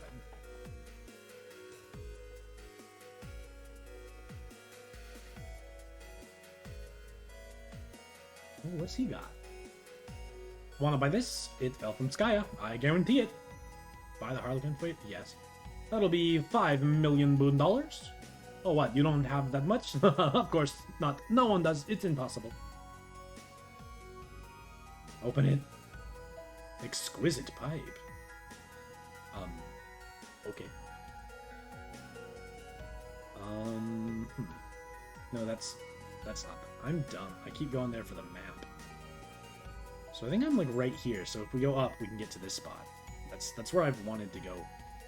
Basically this whole time. Lizard. Introduce. I want to talk.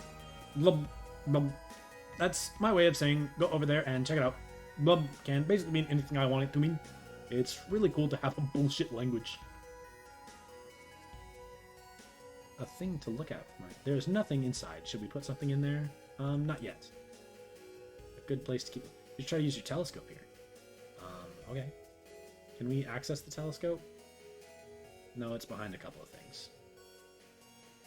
If I just, drop my stuff. Yo, telescope. Oh, no, I want to actually see this. Yo, cloudies and flashy fireflies. Yes, yes, very nice, very nice.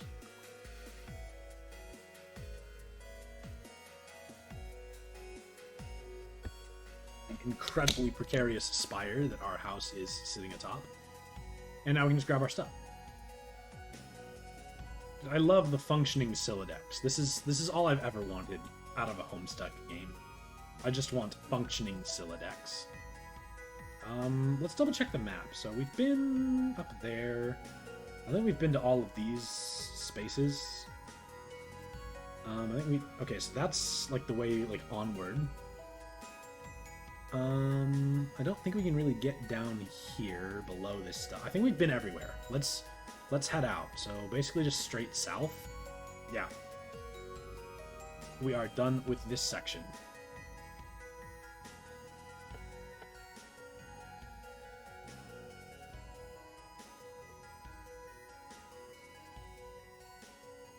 I just wish there was more to do with Grist.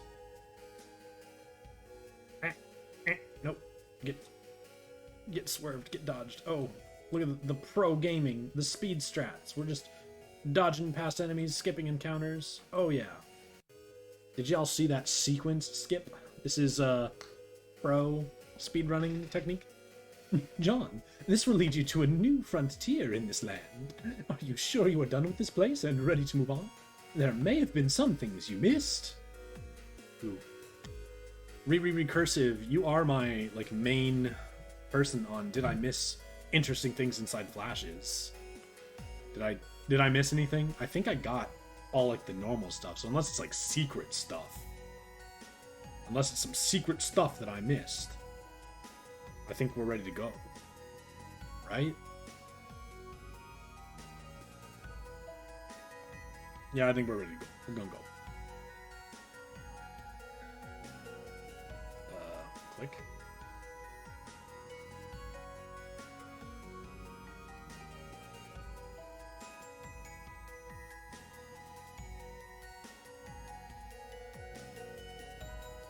Oh, I see. Okay, yeah, it just blacks out. Okay. In a future settled askance of the present, collateral desecration mars the sacred slash illicit.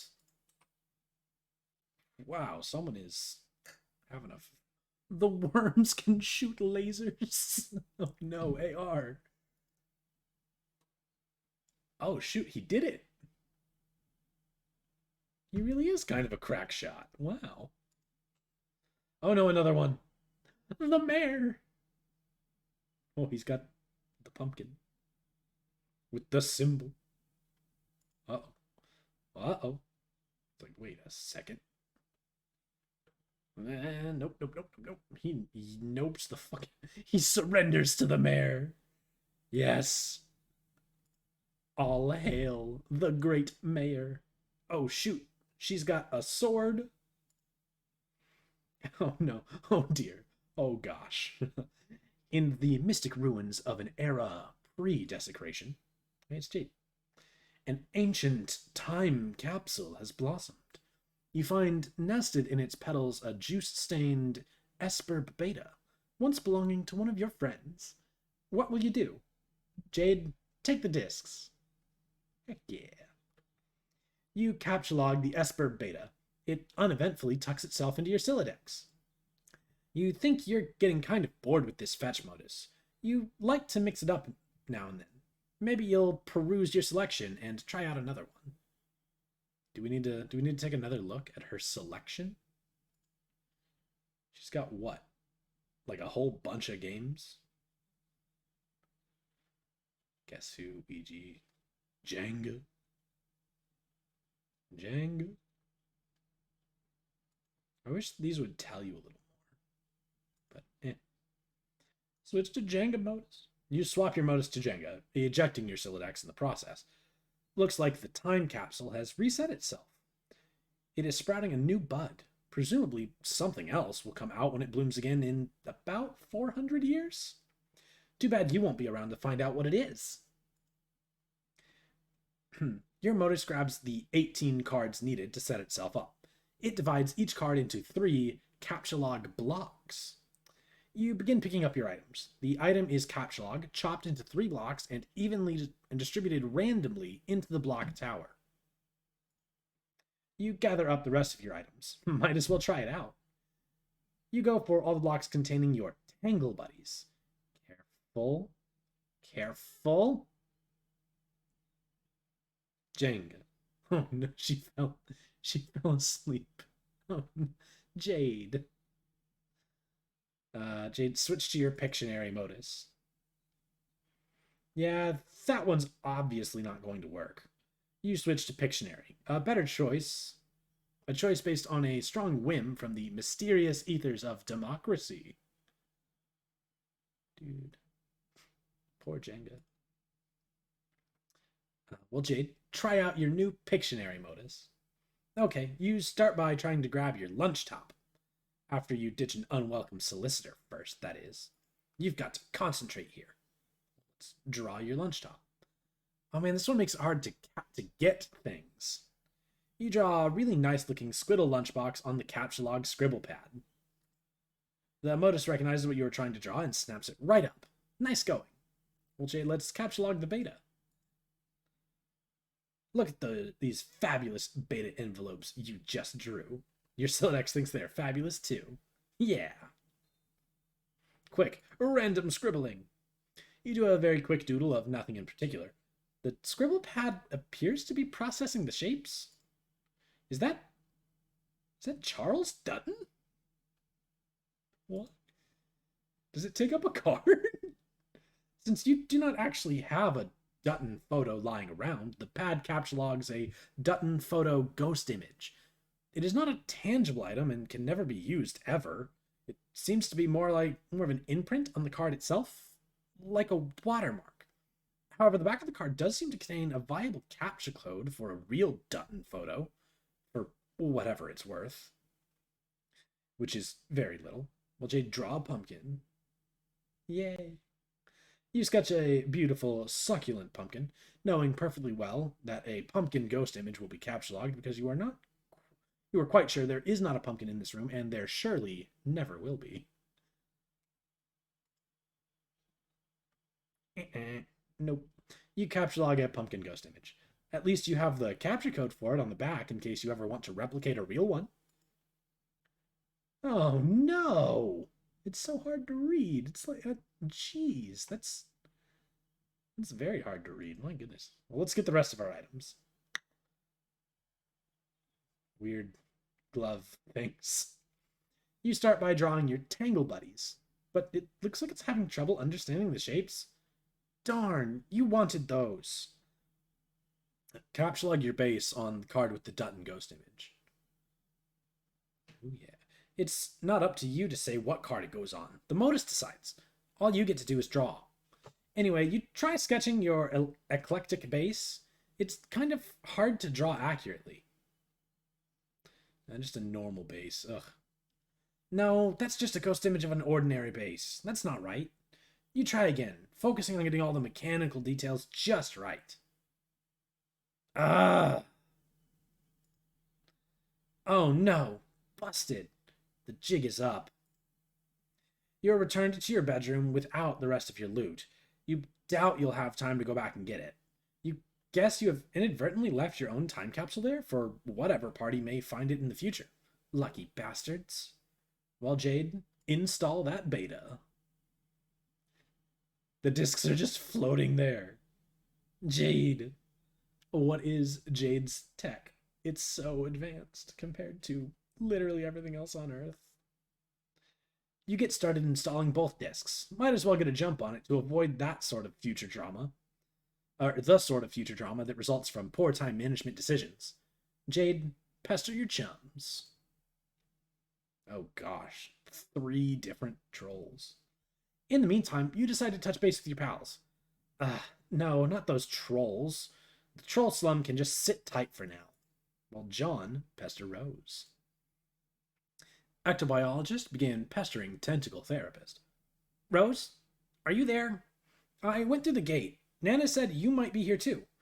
Are you in kind of this spooky, glowy place with oily rivers and stuff? Let me know, okay? Garden Gnostic began pestering ectobiologist. John, hi! Hi, Jade. Guess where I am? Are you on the ground below the clouds yet? Yeah. Wait, how did you know that's where the gate goes? Did you talk to Rose? Can she still see me while I'm down here? She won't answer. No, I haven't talked to her yet, but I'd like to soon. I've got a lot of catching up to do with all of you. Sorry I've been so scarce. I've just been so busy running around like crazy and looking after my dog and stuff all day. I think he just locked me in my room, actually. Oh man, he sounds like such a handful. Yeah, but it's okay. I think he is mostly just looking after you. Like a guardian angel or something. If I were you, I would take him out behind the woodshed and give him a big hug. Hey, John, can you hold on? I have to talk to Dave and start playing this game with him. Oh? What game? Esperb, duh. What else? What? I thought you didn't even know what Esperb was. Oh, jeez. I was asleep when I said that, silly. Of course I know what it is. Oh, okay. Where did you even get it? From the ruins. It's Dave's copy. Wow, the thing you just said doesn't even make the slightest bit of sense. I know, right? Oh, that reminds me. Since I'm getting the game up with Dave to be his server, you're going to need to do the same thing for me. Oh, really? This is news to me. Can you see from where you're standing the place your dad's car would have fallen? Oh, yeah, I think so.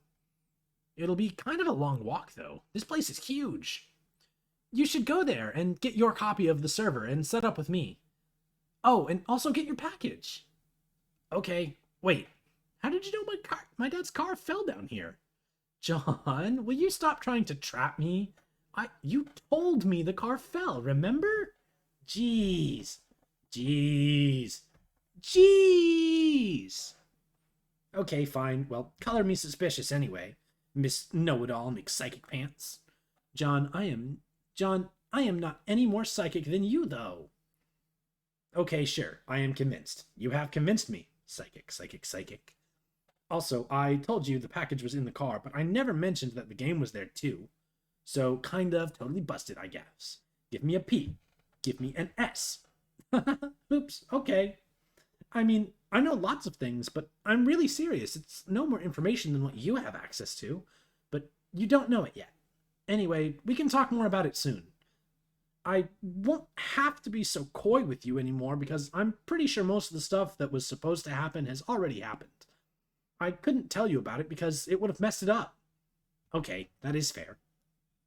Just give me a few minutes while I set up this game, and say hi to the salamanders for me. Heart. Oh, shit. Dave, pester Rose. Turn tech godhead, began pestering tentacle therapist. Hey, will you open your laptop already? See, this is why you need a phone or something that alerts you to important messages, instead of leaving them trapped under 3 inches of fucking yarn. Laptops don't need cozies. Nothing needs cozies. Cozy is a goddamn adjective. Maybe I'll crochet myself an iPhone snuggly. What is this place anyway? What are you doing? I can see your whole damn house here if you want to get filled in or something. I'm sort of the guy with the big picture here. Don't make me bop you on the head with a wizard. I'll do it. Okay, no, I won't. Yet. I guess I'll bone up on the FAQ for a while, so I don't do anything stupid and employ like 10 crux flangers and fuck up the whole game. Oh my god, so many words. Do you think like the Pulitzer Committee is secretly scouring the dregs of the GameFAQ archives or something? Damn. I can't read this shit, I'm sorry. Garden Gnostic began pestering Turntech Godhead. Yo, yo! Whoa, okay, hey. So you're finally playing the game with Rose? Yeah, but she won't answer me. She's probably just exploring. I'm sure she will come around soon. But it's great that you got her out of there in time. Pretty much. You have no idea how much I fucking own at this game. I bested no less than 3 flaming tornadoes and broke a huge wizard. So how does it feel to be a big-time hero, Mr. Brave McHero Pants? It feels like I'm in sports, all alone, and I am the star. It's me. And then the big man comes. But it turns out to be crazy what kind of basketball this man plays. The hoop is on fire. Okay, I forget how it goes. No, you got it. We're good. Reference secured. Yes.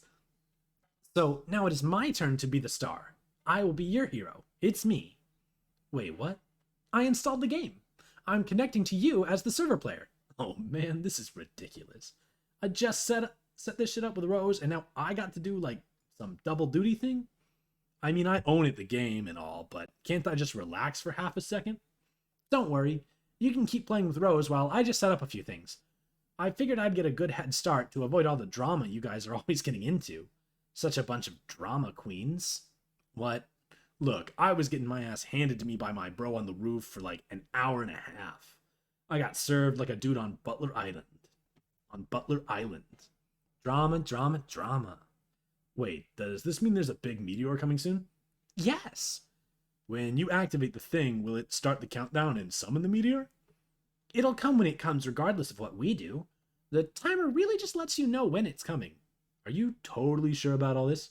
Yes, look, here it is. Oh. Dreambot video the Dreambot records? The Oracle stuff? Okay. Okay, yes, that image is definitely conclusive proof of something and is 100% understandable by anyone who looks at it. How big is this thing? It is really, really big. Like the size of Rhode Island or Texas or what? I need some context to know how much crap I should be shitting into my pants. Okay, I don't actually know. Well, as if one the size of a bus wouldn't kill me anyway. Yeah. Wait, hold on. Rose is finally opening her stupid laptop. So do your thing, I guess. Have fun. Thanks, I will. John, answer the troll. Oh gosh, it's Carcat. Okay.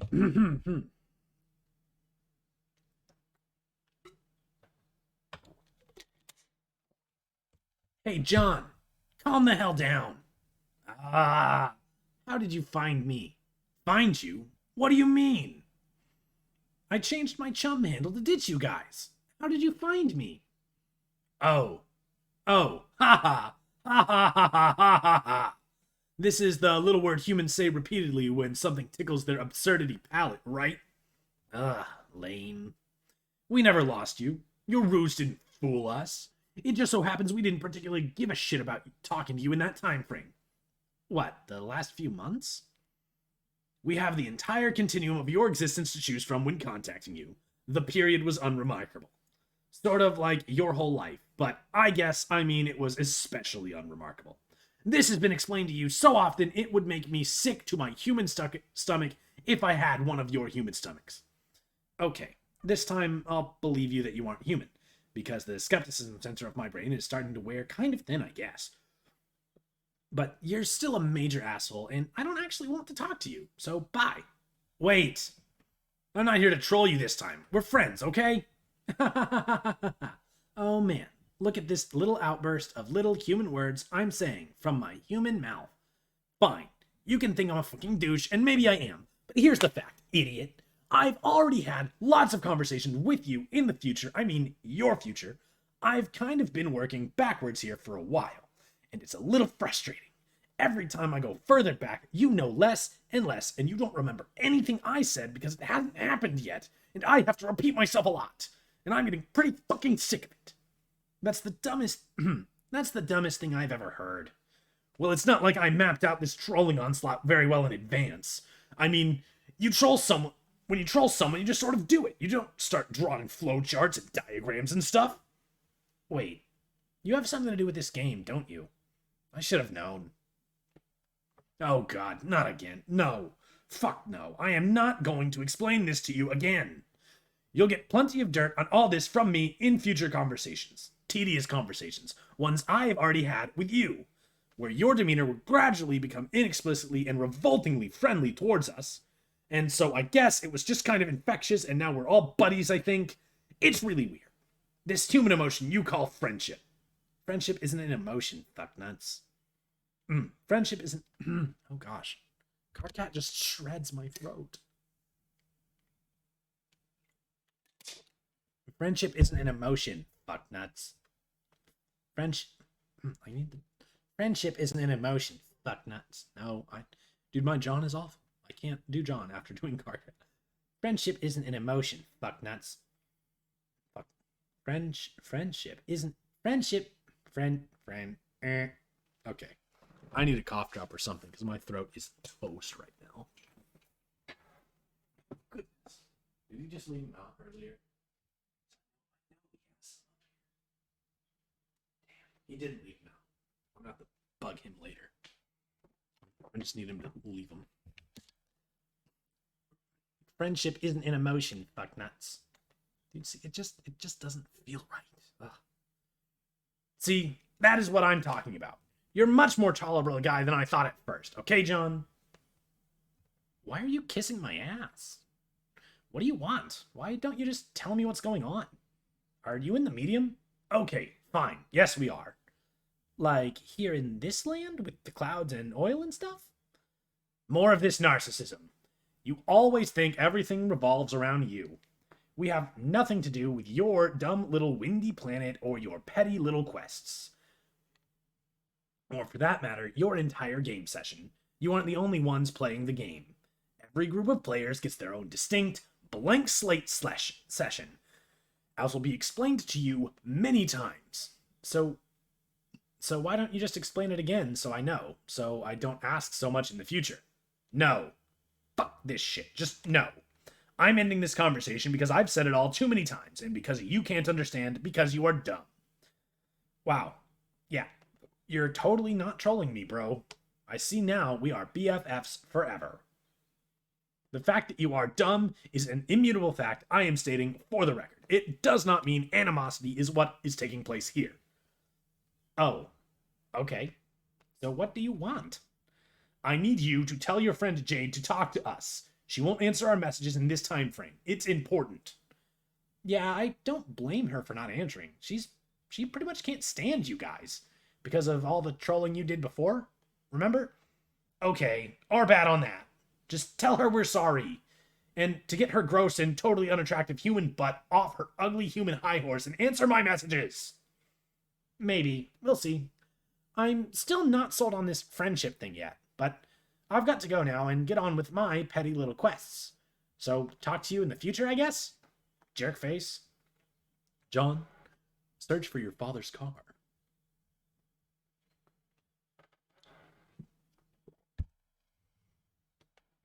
Really should get like honey tea or something. It's going to be a hike. There's something up ahead through the forest.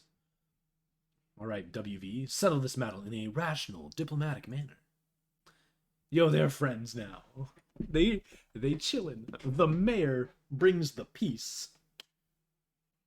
You settle the dispute in the only way you can presently imagine how to settle a dispute, with cans of lukewarm, sugary liquid and centuries-old rations. Yo, they got the sword and used it as a can opener. They're opening the cans. They've got food. Centuries-old rations. Very nice. If only you had access to some means of heating things up. But it matters not. You warm yourselves in the glow of this human emotion called friendship. Well, Jade, deploy the alchemitter. It's almost as if this broken air conditioning unit was scaled to be a perfect fit for the alchemitter all along. Weird. Let's deploy the crux extruder in Dave's room. Yes. Do none of them actually put the things close together? I think Dave might have actually been the best, because he put something in the observatory and he put something on the roof, like right outside the observatory, and built some stairs to it. I think Dave might have been the best at placing the stuff. Like, he actually does rule at this game. Show Pastor Log. Do you think, like, the Pulitzer Committee is secretly scouring the dregs of the GameFAQ archives or something? Damn, I can't read this shit. I'm sorry. Hold, please. Hold what? I see you at your computer typing. What are you doing? Dang, hold on. No, seriously, stop talking to me for a second. It looks like Jade is dropping the doomsday tube thingy in my room. BRB. Gotta make sure she doesn't break all my shit. She can't. There's too much. He's got too much crap on his floor, and there's too many birds. Hey, wait. These darn birds are in the way. What are they doing in your apartment anyway? Also, they are adorable. I always keep birds in here. It's sort of my thing. Oh, kind of like all those silly naked puppets are your bros thing? No, that's irony. This is like sincere, honest-to-God psychosis. I'm training to be a lame, gothy supervillain. Also, I think I can't put it down because of the wires on the floor. Okay, well, maybe you should take the opportunity to put it somewhere that isn't stone-cold retarded. I wish I played more games. This is hard. No, it's not. Nah. Jade, move Dave's bed to the roof. Jade is connected with you? Where did she get the discs? I don't know. How does she do any of the loopy batshit nonsense she does? Maybe she pulled them out of the volcano over there on Blood Monkey Island. Wait. So you mean to tell me she was able to connect with you in a timely fashion without waiting until you were on the brink of annihilation? We went over this. I was a little bogged down in the epic swaddle of legendary puppet taint. I've done nothing but wait for boys to play this game with me all day. First, John lollygagging with the client, and then you with the server, downright filibustering my existence with unending fraternal melee. And yet a girl, one who didn't even own the game, was able to connect with you minutes after you connected with me. Whoa, wait. What the hell is she doing? She's taking my bed. What the hell? And there she goes. She has the karma. She has the karma. I like the fact that that Rose has so clearly read all of Sweet Bro and Hella Jeff. She is very in tune with the Sweet Bro and Hella Jeff references. Or at least the one. Like, the Sacruz was a distraction. I have the car. Jade, deploy the Cruxtruder in its place. Yes. Instead of a bed in his bedroom, Cruxtruder. Bed on roof next to the alchemitor. Cruxtruder in the bedroom. Not next to the alchemitor. Like, why wouldn't you just put it all on the roof? There's plenty of room up there next to all the shitty swords and the birds and stuff. Like, if there's room for the bed, there's room for the Cruxtruder. As we've just seen, because she had to move the bed to fit the Cruxtruder down here in this stupid spot. Like, they are 13-year-olds. I have to keep in mind. They're 13-year-olds. They're 13. They're dumb. But even I wasn't this bad at games when I was 13. Come on. So, seriously, what were you just doing right now? What were you doing just now? I was talking to someone. Who? You remember the trolls? Yeah. One of them messaged me, so I indulged him, her, it, for a moment. Oh, I see. You opted to chat up one of those D-bags instead of talking to the guy who saved you from a swirling storm of angry flaming wizards. I was worried your priorities might have been out of whack, but no, I was dead wrong. I also took a moment to check on John. How is he? I can't see him anymore, just his empty house, but I did talk to him briefly. I should probably text him soon, see what's up, because I love him. I know. So, this place you're at now, it's the same place he's at, right? It's hard to say for certain, but I think I like it here. Jade, replace television with totem lathe. Jade, please. Please, Jade. The Smuppets. It's actually very dangerous to have loose hanging stuff near any kind of lathe. Like, it'll get sucked in and it'll pull other stuff in, and it'll be a bad time. Everyone will have a bad time. Lathes are incredibly powerful and dangerous tools. Be careful around them. Just a public safety announcement to all two of you. All right, Jade, let's organize all of these puppets. This place is a disorganized mess. It kind of reminds you of your room, but full of weird and ironic stuff instead of cute and great stuff. Your stuff is so much better. You're pretty sure these are all Dave's bros puppets. You better not mess with them. Frankly, his brother makes you a little nervous. Well, tidy up Strider's apartment a little, please. It's so bad. What the apartment needs is a woman's touch. You grab a towel you found lying around and dampen it with water from the toilet. This is how ordinary people clean ordinary homes, right? Oop, you dropped it. Dang it, Jade. Oh, fuck. Oh no, Jade. How is it? They always bust up the toilet. Look at the pipes. Oh, yo, we got some sound going? Endless climb. Bazinka. Jam time. Time for a jam.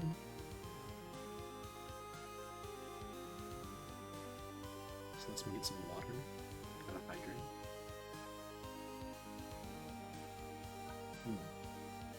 The land of light and rain.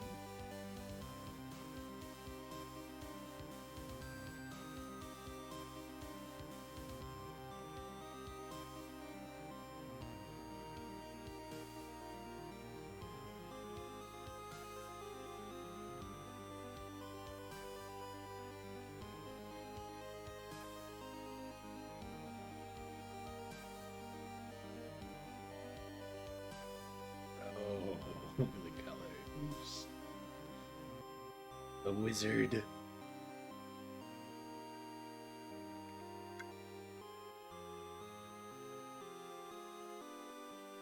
So is it like white sand or like snow or like sugar or something? Like what? It's mountains and mountains of cocaine. Actually, it's probably ash from that forest fire. If I'm being perfectly honest. I guess the exploded bar. So yeah, there's the alchemitor there. There was something here in the observatory. I'm sure there was. All right. Oh, looks like we're going back to our, like, wrapped up apocalypse pals. AR. Cautiously drink tab. Blech. Too warm. Need to find something to chill this down with. Something to heat up your delicious gravy would be nice too. Retrieve mysterious artifacts from ruins. Oh, yo, he's got an idea. The tangle buddy. You excuse yourself for a moment and retrieve a few of your personal belongings. These should really impress your visitors. That musty old toy on the floor ought to make a nice peace offering for the feisty tall one, too. You are quite certain that ladies like squishy, useless things like that. Well, Wayward Vagabond, introduce your new friends to John. The yellow bandaged fellow seems to have slogged off somewhere, but the tall mail carrier with the lovely white complexion would probably get a kick out of your big computer with the weird boy on it. You show her inside. Yes. The hole blown into the station by the Caution Guy's rocket leads into the third room, which had been locked. Unsurprisingly, there is another sort of gizmo in here, and you have no idea what it does. The station is very low on power, so you don't think you'll be able to find out. You unlock the third room from the inside and go to the computer room. There he is, the funny boy you were talking about. His name is John. You encourage your alabaster friend to say hi to him using the human keypad communication system. So she was the one talking to us during the Flash game. It didn't sound, just like the way it was typed, the voice did not sound like the mayor. Look at his mural and his little can town. But instead, she takes note of your nice chalk drawings and pays you a compliment. You are somewhat mystified by the fact that she is more impressed by your silly drawings than your amazing technology. Maybe simple things are the key to the heart of a lady? You do not know, because you do not know anything about ladies, really. They are a riddle, draped in a mystery, wrapped in post-apocalyptic shroudware. You decide to give her the chalk. She is grateful for the colorful present and thinks it looks like fun. Yay. Oh no, smoke? Smells? Is that good? Is it excited or worried? Suddenly, a powerful aroma hits your non-existent nostrils. Someone is cooking something delicious. It demands investigation. You stop and examine the kind mayor's device. It is quite similar to the one in your station before the unfortunate accident, the one with the familiar-looking girl on it. Perhaps this one is best left alone. Still, there is something familiar about the boy on this monitor, too. I am told your name is John. Is that correct? Oh, yeah. Yep, that's right. It's nice to meet you, John. John isn't directly cognizant of your greeting, but I'm sure he would feel likewise. Okay, John, let's explore this place. Okay, have at it. If you're at a loss, click the controller button up there. This may or may not mean anything to you, depending on your current perspective. This is great. Something is in there. Take a look. Yes, we find shoe. You got a mini tablet. There is nothing inside. Should we put something in? Yeah, the shoe it asked for. You drop in one of your precious shoes. You hate to see it go, but you have to follow the custom and give it what the tablet asks for. This one's empty. Perhaps a delivery is in order? Same with this one, you guess. At least this hat didn't technically belong to your dad. You made it yourself. Introduce yourself to the local amphibious fauna. I am a secret wizard. Behold my robes. Behold robes? Yes or no? Yes. You wonder what the hell a secret wizard is. You don't think you'll ask him for your bedsheet back. Hooray! This one contains a prize. Yes, prize. Prizes. You got an uncarved mini tablet. Open it. Open it. You got a chisel. How exciting. A parcel for you. Retrieve it. You got a chunk of... Why am I repeating my... Oh, yeah, it's because it's right there. Converse. The hat. I have renamed myself Crumple Hat. I have dishonored my ancestors beyond comprehension with this frivolous accessory. He has renamed himself Crumple Hat. He has dishonored his ancestors beyond comprehension with this frivolous accessory? A good place to keep lookout. Yes. Yes. Looking at things and stuff. That's right. Nana, are you there? Yes. I just saw my house from below. What gives? Why did the gate take me down here? All the gates do, John. To ascend, each time you must first descend. All right. So I guess I scramble around down here until what? Until you find the next gate. It is hidden somewhere in the land. Okay, so I get to that gate and go in. Then what? Where does it take me? That further up, maybe? But I haven't even built that high yet. So you see why you had to build in the first place, John. You must have a little faith in your dear old Nana. Yeah, well, I do, Nana, but I'm still not getting it. Not really getting it. Does the next gate down here take me back up to the house or something? Please don't say hoo hoo hoo. Hoo hoo hoo. Seer.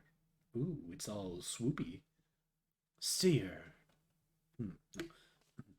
Seer. Seer, can you hear me? Apparently she can. Though usually she goes by Rose. Have a look around, Rose. Well, yeah, I mean, it's still her house. Was that the mausoleum? Is it just gone? Oh. You have much to discover. Dude, it like swoops out of the box. John, go over the river and through the woods. Yeah. Oh. Oh my, a Gyclops and some basilisks?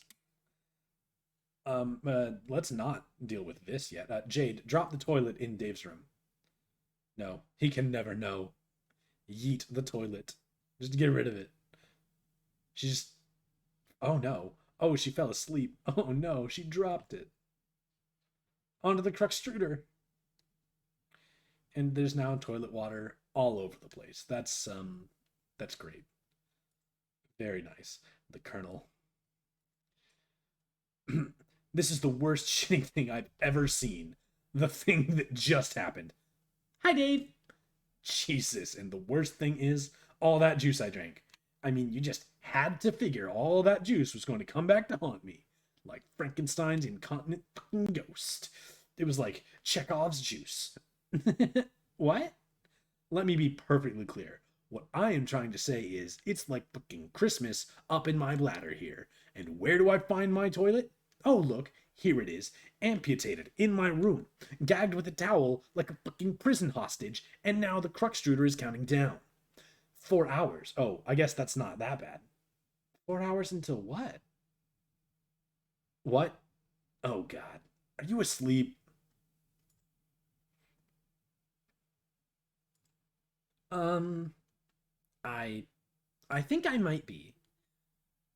Okay, let's just not panic here. I'm not panicking. I feel fine. Let's try to play it cool and not break all my shit. Also, don't put anything weird in the seizure kernel. I'm going to go find somewhere to pee. Don't watch me, okay? It's just weird. Like, I know you dream about me enough already. Let's keep some shit left to the imagination, okay? I won't look, okay? Jeez. The last thing I need is for your weird brain webcam to be snapping shots of my dong. Your grandpa was a sick fuck. Why would he build a voyeur bot for a little girl? Fuck. Stop being a huge baby and go pee. Dave, use the now empty apple juice bottle as a pee receptacle. Oh no. He begins to hatch a brilliant plan. Some code. Hey, dude, here's a sweet code. Hey, dude, thanks for the sweet code. Once you're done, you'll capture log the bottle and send the code to Egbert and tell him it's something really important. Then he'll make it and be like, oh man, yes, apple juice. I am so thirsty. But he will not be drinking delicious juice. Oh no.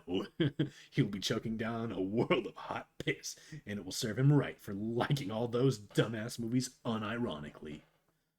Oh yes. But that all sounds like a big waste of time, so you just go in the shower. Kick that puppet out of the shower while you're, gonna pee. Oh no! Oh no! Dave. What? What is it? Dave, this poor bird. What bird? The one with the sword through it. I wouldn't know anything about that. But isn't this your sword? That could be anyone's sword. Press X to doubt. What does it look like? Is it a cheap piece of shit? Because I only bother with high quality blades, forged by stoic Asian masters. Hells of rude kinds of expensive. All I know is it's sharp and it's through a bird and it's a sword. End of story. I am going to help the poor bird. Wait, what do you mean? Damn it, hold on a minute. Jade, retrieve Dave's copy of Esperb and the Impaled Crow. Let's get them both. Yep. Pop them right back up here. Jade, put something weird in the seizure kernel. Oh yes, it's bird time. Bird up! Oh yes. Bird sprite. With the sword. Yo, bird with a sword in it. Wow, awesome. So now I guess instead of having a wise or helpful spirit guide sprite thing, I'm stuck with this brainless feathery asshole. What do you mean? I just brought the cute birdie back to life. Isn't he great? We need to wake you up. You're not very logical like this. Kind of dumb, really. Gosh, I'm so sorry. I was tired. Yeah, but come on. You sleep like 20 hours a day. Well, you're out of luck. I will wake up when I'm good and ready. Jade, wake up. Where are you sitting? Are you on your bed? Yes. Why? What side? The right side? Why? Okay, here's what I want you to do. Just humor me. Raise your left hand. Okay. Now just kind of swat the air to your left. Robo slap. She is awake. Oh, Dave. All right, AR, use the gunpowder and the empty crates to make a campfire. Oh, yeah. Look at them getting all friendly. The mayor and AR. Hanging out. They got food. He wants to give the Tangle Buddies to the lady. AR, win over that fine carapace in gray. Win over that fine carapace in gray. One for her, and one for him. They share. He's like, guys? Guys? And Serenity is like, Mayor. You are vaguely reminded of something. It's hard to remember. It was so many years ago. So many years ago, entrenched in the temporally oblique. Oh.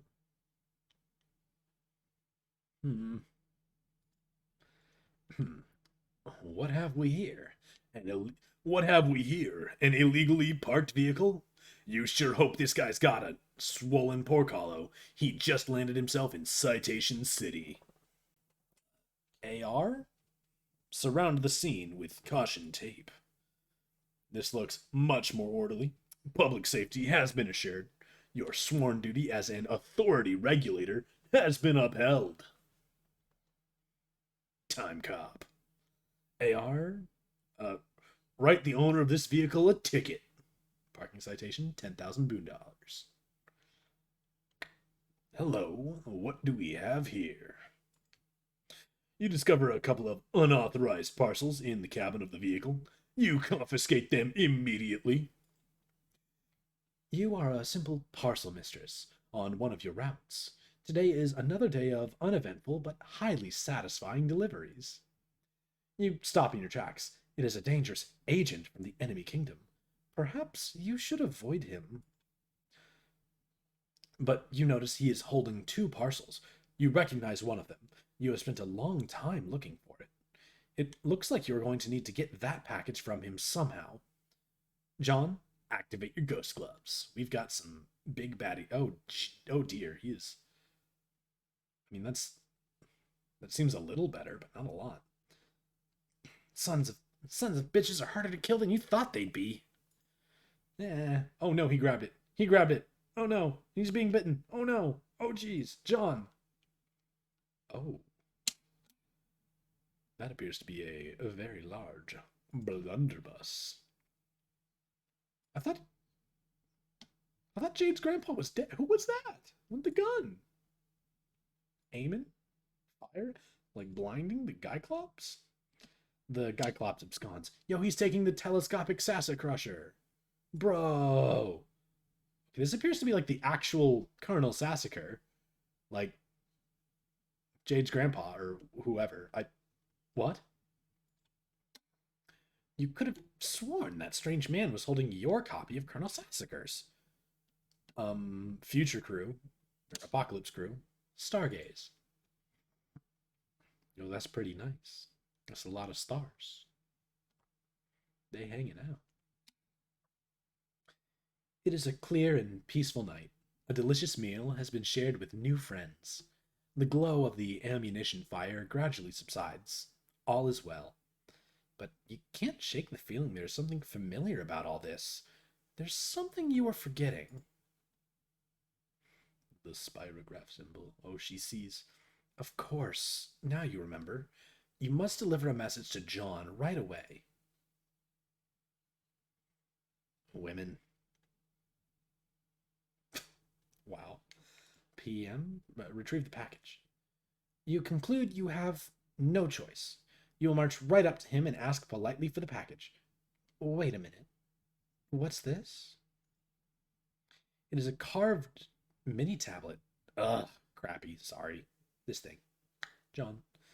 The carving is not especially clear, to say the least, but your wealth of delivery experience allows you to decipher it immediately. It is the other parcel the agent is holding. It appears you will need to acquire both from him now. It is your sworn duty. PM, ready your sword. You do not have a sword. You are quite sure it would never occur to you to carry a sword or resort to violence under any circumstance. You will have to take a more diplomatic route with this fellow. AR, doff your hat to the attractive female. You doff so furiously you are in danger of starting a hat fire. Probably not the best idea around all this oil, especially without any sort of flame suppressant handy.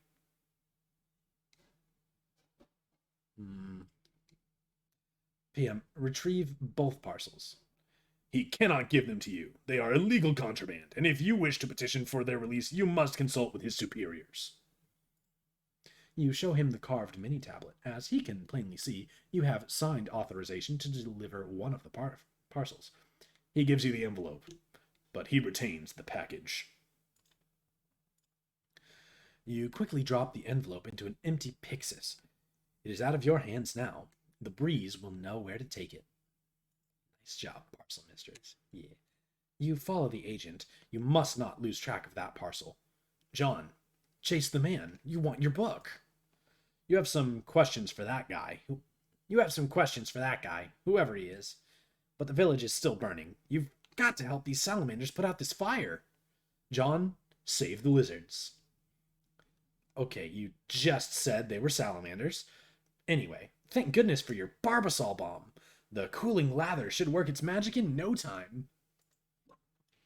Oh no. Oh no. Okay, so the link a couple pages back of it's just let's go back a little bit. Yeah, flame suppressant. You see that happens to open Come on. It opens a Chrome tab. It's the image search for Barbasol. Um, let's just ask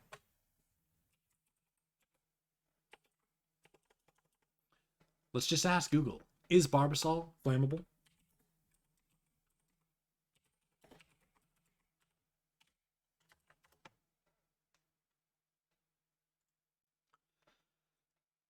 Um, yes, very. Which, you know, as people who have now read this particular page of Homestuck, we clearly are. We clearly now know. We now know. Yes. Oh God, how can shaving cream be so flat? It always was. It's under pressure. It's an aerosolized type can. Yeah.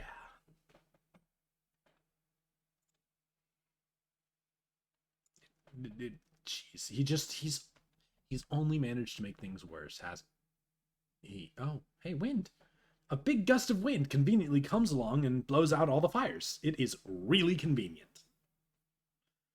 Hey, how's that for?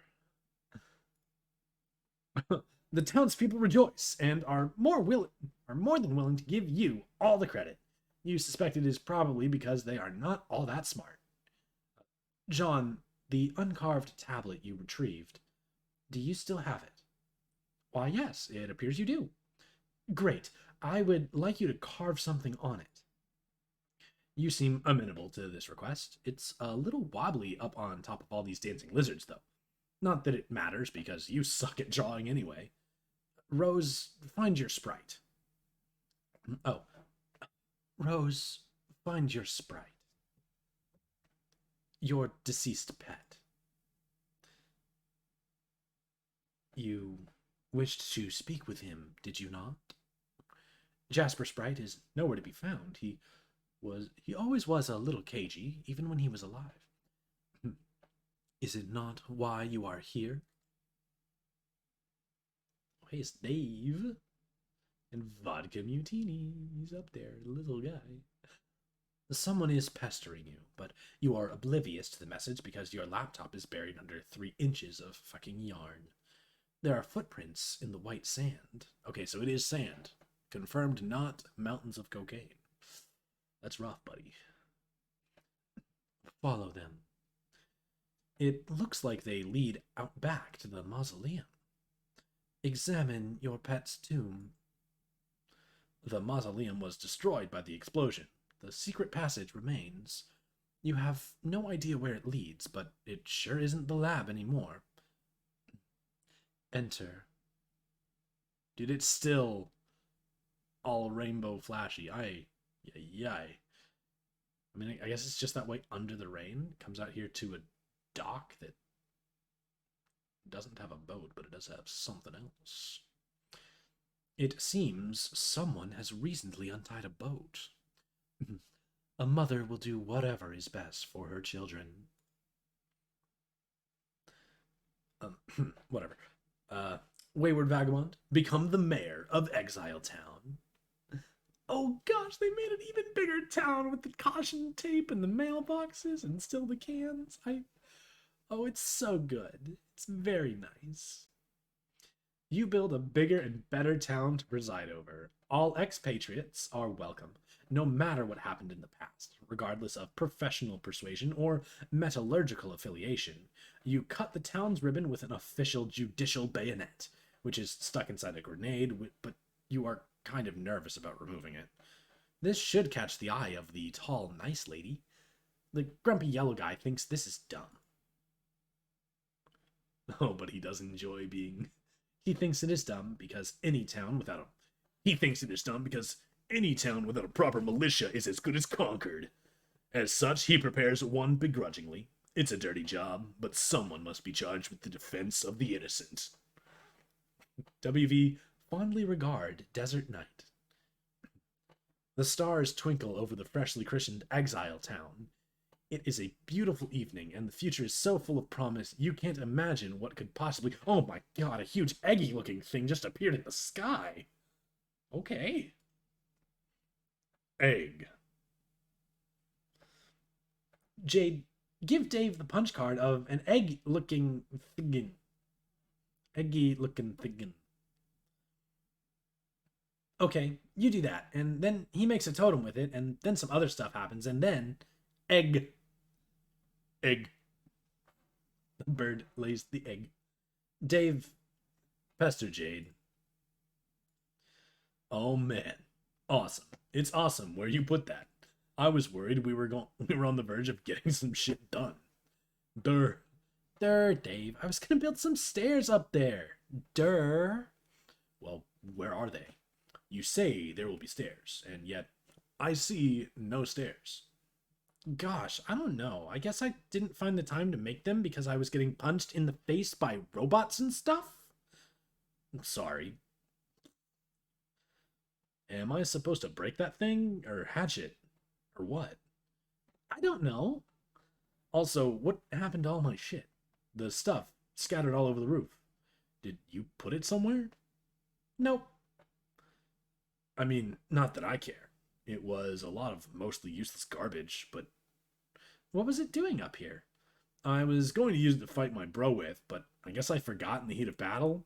Also, he was too fast. Dave, make the world's largest omelet. Caw-caw! Caw-caw. Whoops, looks like that dumb idea isn't going to happen. A brainless feathery asshole swoops down and carries the egg away. Okay, so the kernel sprite can clearly touch some things without prototyping. Not every touching has to result in a prototyping. I guess. Like, because it carried all this crap up here and the egg. It's very high up. Okay, so the egg is now in a nest made of shitty swords and soft puppet ass. Please advise. I think your sprite wants to hatch it. Aw. Do you think that'll take more than 4 hours? I don't know. It looks like it's pretty warm where you are. It's as hot as the sizzle side of the steak. Maybe not too long then? I guess we'll find out. Maybe I should try to get it back and put it in the microwave. She gets rid of the microwave. Jade. Absolute queen. Jade. Jade, deploy the punch Designix. You need 4 shale. You have no shale. You can't. You'll need some shale for that. Jade, check the unknown objects. Jumper block extension 1000, CD10, punch card shunt, hollow pad, and telebeam laser station. Okay, some of these things we can deploy, but some things we don't have nearly enough grist for. You mean the jumper block thing? No, we've got enough for that, but it's still pretty expensive. Wait, what? The thing costs 1,000 for me. Wait, what? The thing costs 1,000 for me. Yeah, me too. And we have 2,000 to work with. Okay, 1,998. 1,998. What? Man, I only got 200 to splash around with in Rose's rainbow world. What the hell? Oh. How much did Rose start with when she was playing with John? Hang on, I'll ask. Okay. She says 20. I guess we keep getting more with each server-client connection. Yeah, so I guess you can buy everything now. No, I can't buy the holopad thingy and the IntelliBeam laser station? Okay, now I know you're making this shit up. No, they're right here. They cost a fortune. Well, all I got here is the Designix, which I can't deploy because I don't have any purples. And the expensive as hell jumper thing and the cheap shunts, which I assume do dick all without the jumpers to put them on. Oh, also this CD, which is 100, but I didn't drop it because it seemed like a stiff allocation of resources for now. Yeah, I've got that too. I will deploy it. So with each new connection in our player chain, I guess new weird deployables are introduced? Yes, I think that is how it works. When John connects with me, he'll probably get some cool new things too. Hey look, we're learning stuff. Jade, deploy that green and white compact disc. It's got like a hexagon on, like a grist. What should I do with these beta copies? I don't really need them anymore. I suppose just hang on to them for a while? And then later, just do whatever you are naturally compelled to do with them. Wow, that was a weird answer, but okay. Gotta get more chill into Dave's voice. You take the beta and the CD. Jade, deploy circuit board looking thingy. It was obviously labeled as the jumper block extension. It appears to be deployable only as an extension to the alchemeter. Looks like you're going to have to move it. Damn, and it looks so nice up there. You expend another relatively affordable 100 build grace. You expend another relatively affordable 100 build grist to relocate it. You then pay the steep fee of 1,000 build grist to deploy the jumper block extension.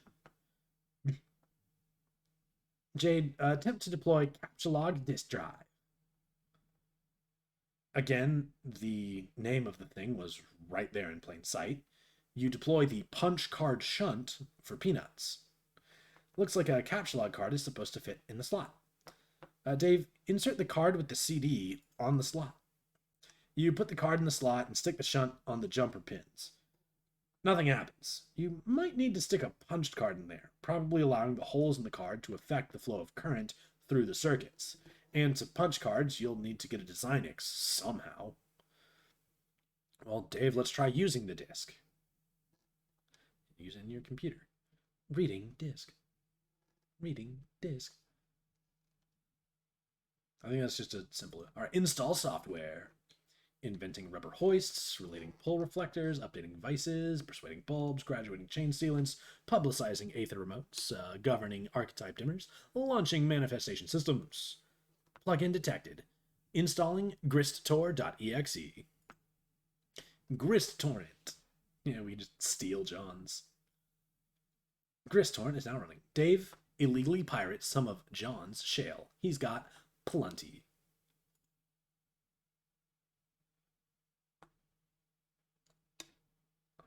Seeding and offline. You start leeching off John's shale at a pace of 4 grist per second. Not the fastest download rate, but then again, you don't need a whole lot. In 1 second, you already collect enough for a punch design X. Dave, download a bunch of grist from John. He has plenty. You set the application to leaf off John's build grist because he's obviously got too much for his own good. It cuts the download rate in half. Though. You guide the air. Consult with him. Ectobiologist began pestering tentacle therapist. Rose, are you there? I went through the gate. Nana said you might be here too. Are you in kind of this spooky, glowy place with oily rivers and stuff? Let me know, okay? I guess one could use those words to describe it, if armed with a predilection for the inapt. Blah, blah, blah. Okay, what words would you use, Miss Wordy Pants McSmarty Blah? Eerily iridescent? I certainly don't see any oily rivers, though. There's an ocean, though. I haven't found an ocean yet. I don't know, this place is really big. It's like a whole planet down here. Oh man, that reminds me. I just got hounded by a troll. Yes, one of them is bugging me now. I thought it was odd timing. Yeah, well, they say they want to be friends. Also, they're playing Esper, but not like the same session as ours or something. Oh, also, they're moving backwards in time, which sounds really retarded, but whatever. Color my curiosity piqued, I guess. Well, I guess answer him if you want. Or not. But anyway, it's great you made it here alive and stuff. So, Dave came through? Eventually. Pardon the envy I'm about to vent in your direction. For what? For finding yourself at the mercy of a rational orchestrator. Oh, yeah, I'd feel kind of weird if Dave was watching me, too. You don't feel weird when I watch you? Rose, I feel weird when you're just talking to me. When you're watching me, it's just like the weird frosting on the big weirdo cake. I can't see you now, for what it's worth. Yes, I'm free! Okay, I'm going to go over this river and through these woods. You talk to your troll, I guess. We'll compare notes later. Okay. Bye, John. Who is this bothering you? Gallows Calibrator began trolling Tentacle Therapist. Hey, Lalande, stop crying in your mom's beverage. She hates you and has left you forever. Now I'm confused. On the surface, this appears to be another contrivance from a troll desperate to offend, but John said you wanted to be friends. And if you knew me, I suppose your remark could be construed as a ploy to elicit agreement and soon rapport. Not that it would actually work. Gog, you really do talk too much. So, which is it? Ooh, your text smells good. Is that lavender? You smell words? You don't? Oh, right. Aliens. I forgot. Yes, it's easy to forget, given your rapport, and how much we really have in common. I forget that you humans actually communicate with speech instead of releasing clouds of fragrant gas and smelling each other's sentences. Gross. So gullible. You'll believe anything I tell you. Of course we talk, dummy. Still not sure if I'm being courted or trolled here. I'm going to go with the latter. I hate you all quite a lot, but I think the others will eventually realize that it'll be mutually beneficial for us all to work together. So they'll probably be all friendly like later on. By later on, you mean now. Yeah, that's probably what John was hearing. And maybe they'll even mean it and want to be friendly. But I intend to stay pissed at you forever, even if I seem helpful. Then you're in luck, because you don't. No, but I will be. I'm so bad. My Terezi is... Yikes. The fact that I will be helpful is an immutable fact I am not stating for the record. Or I am stating for the record. It does not mean friendship is what is taking place here. John was told you were moving backwards through time. Was he gullible to believe this? Or is the fact that I'm asking just further indication of my own gullibility?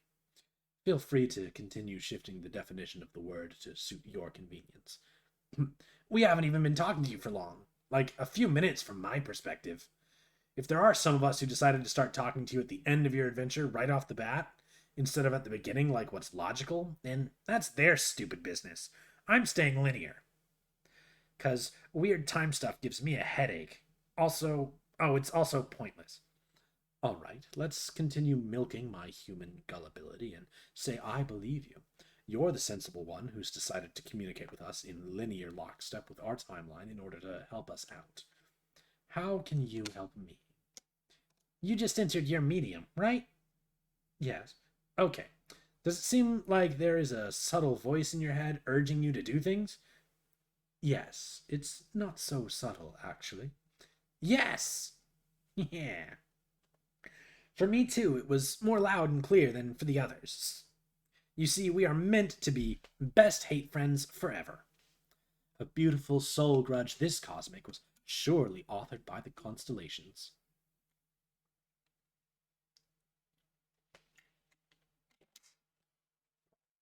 They all thought I was crazy, but it turned out we all were in our own ways.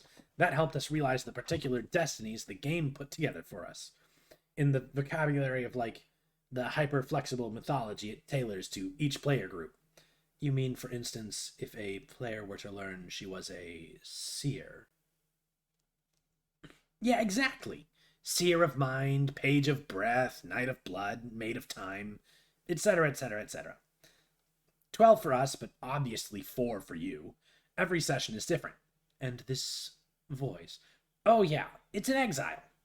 Exiled from what? It took us forever to figure this out, because they aren't meant to be an obvious aspect of the game.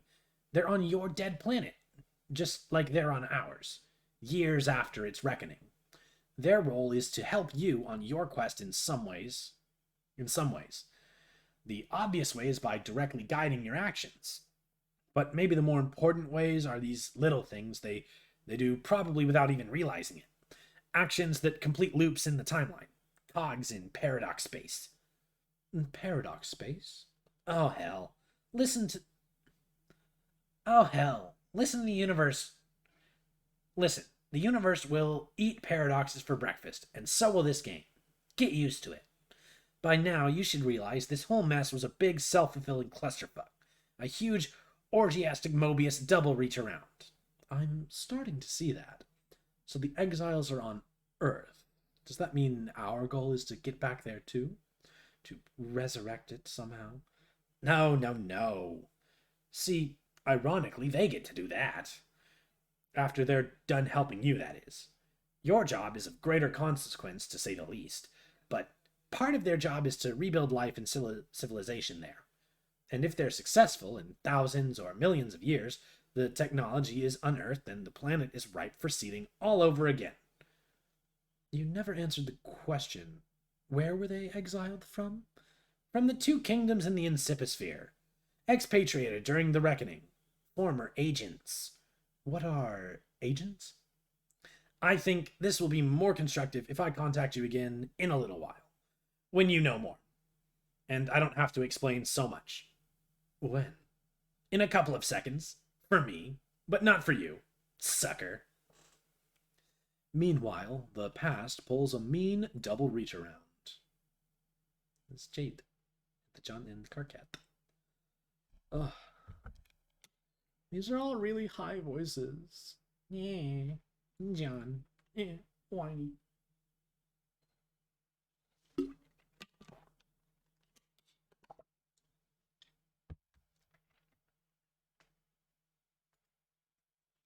Ghosty Trickster began pestering Garden Gnostic. Hey, happy birthday. Hey, happy birthday, Jade. Yay, thank you, John. Okay, I got your present in the mail just on time. Plus, I sent Rose's and Dave's too. Why do you guys' birthdays have to be all bunched together like that? You're running me ragged. I know, but it is nice of you to think of us all like that. I can't wait for you to see what I got you. I can't wait for you to see what I got you. I don't want to spoil it or anything, but hopefully it will help you solve those problems you've been having lately. Mysterious wink. I'm sure it is great. I can't wait either. It might take a while to get here from there, but it will be worth the wait. Oh man, I'm such an idiot. I forgot about how long it takes you to get stuff. John, that's okay, really. I'm sure will get to me exactly when it needs to, and it will be a nice surprise when it does. Okay, well, I hope so. Heart. Hold on. Wait, god damn it, don't block me. I mean, not that blocking me would do anything, but just listen. Just listen. What do you want? I just have to deliver a message, and then I'll go. It is a message from you, so you probably ought to listen. This is nonsense. This is nonsense. Every time I believe something you say, you laugh at me and call me a gullible human. It's so childish. Okay, fine. I admit it. I completely shit the bed here. I get that. And I can't promise I won't keep trolling you. Because I will. In weeks or months or whatever. I'll keep giving you a hard time, but see, that won't be present me. That's past me, from like half an hour ago or so, when I was more hot and bothered about all this, okay? I don't know what you're talking about at all. It's another prank. Whatever, fine, think it's a prank. As long as you remember this conversation. See, we're trying to talk to you in the future, and it's important, but you won't answer us. So we talked to you way in the future to ask how to get in touch with not-so-future you. Are you following? No. She said to talk to you now and tell you this. You know your robot? You mean the robot you think is stupid? The one you've mocked me for having on a number of occasions. Yeah, well, I still do think your robot is stupid, but that's beside the point. Later on, it will blow up for some reason. It doesn't matter why. This is the worst prank you've ever pulled. Quiet. Anyway, when it happens, you won't know what to do. The thing to do is to contact us, and we will tell you what to do. Why should I do that? Because that's what you told us to tell you. Whatever. Believe me, don't believe me, I did my job. I'm out of here. Okay, I'm back. Sorry. I had to tell someone to go away. Oh god. The trolls again? Yup. They've been such a pain in the ass lately. It seems like there are so many. There are either 50 of those retards or it's one guy with a lot of alt accounts. I've never had any sort of feeling about them or what they want, which is kind of weird. But it seems to me like they are probably all different people and not one guy. I've counted 12. What do they want with us? Some people just like to needle others for some reason, John. It is like a game, I guess. They're like pranksters. Oh, hell no. Shittiest pranksters ever. But I think they are mostly harmless. Every so often they manage to get through my block filter and hassle me. It's been going on for years. Actually, some of them are kind of funny, I think. Oh, wow, what? Years? Okay, well, I am sick of them.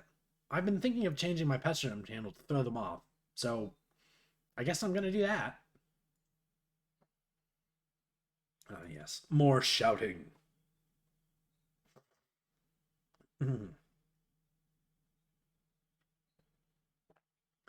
The package from your pen pal appears again. You've been wondering when it was going to show up. It has been months since you last worked on it. Hopefully, your friend has made the final modifications you require. You'll have to mail it soon so it reaches John in time. John. Gallows Calibrator began trolling Ghosty Trickster. uh. What? Well,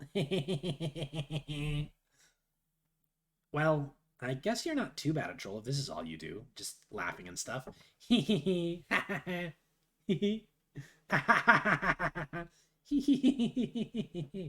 John, why would you laugh at a blind girl? You have no idea how much you disgust me. You're a total disgrace to the field of ectobiology. If we ever meet, I'm going to cut your throat and listen to you bleed while I smell you die. You think it's time to change your chum handle? To what, though? Gotta be something they'll never suspect. What was that thing she said you were a disgrace to? You have kind of a hard time reading shitty lead speak in spite of your awesome hacker cred.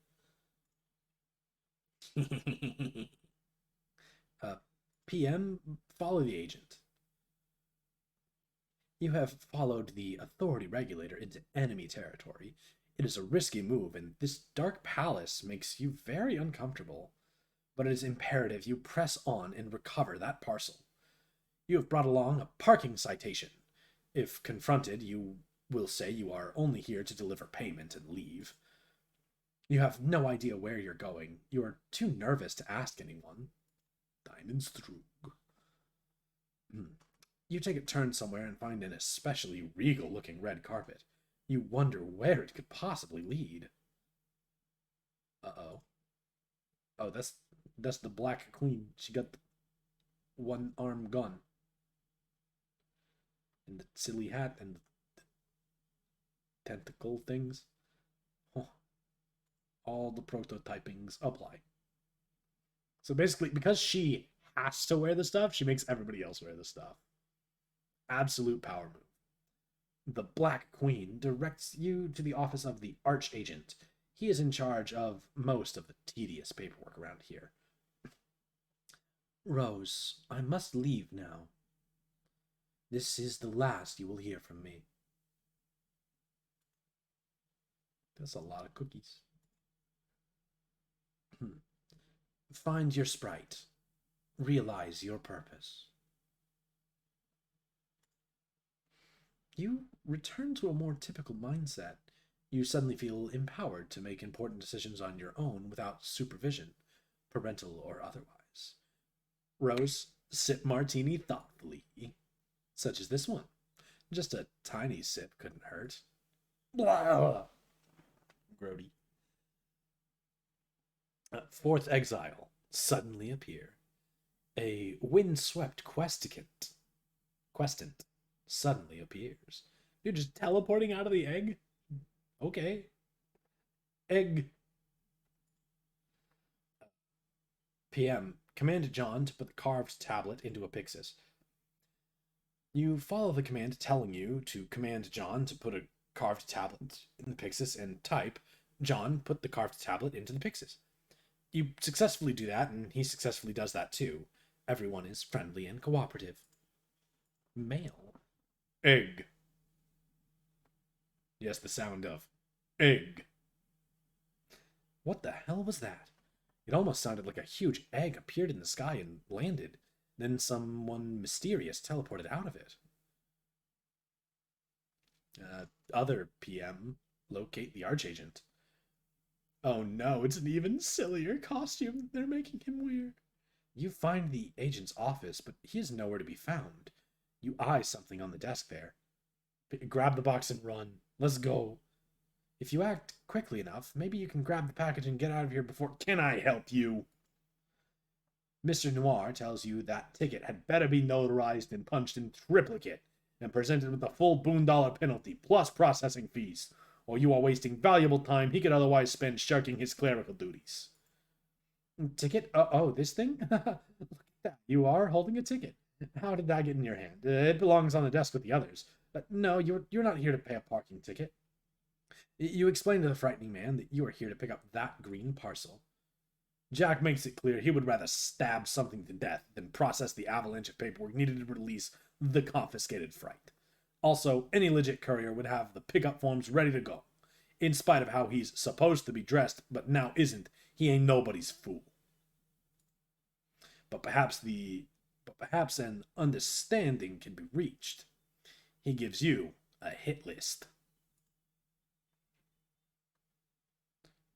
You bring him the crowns, he'll give you the box.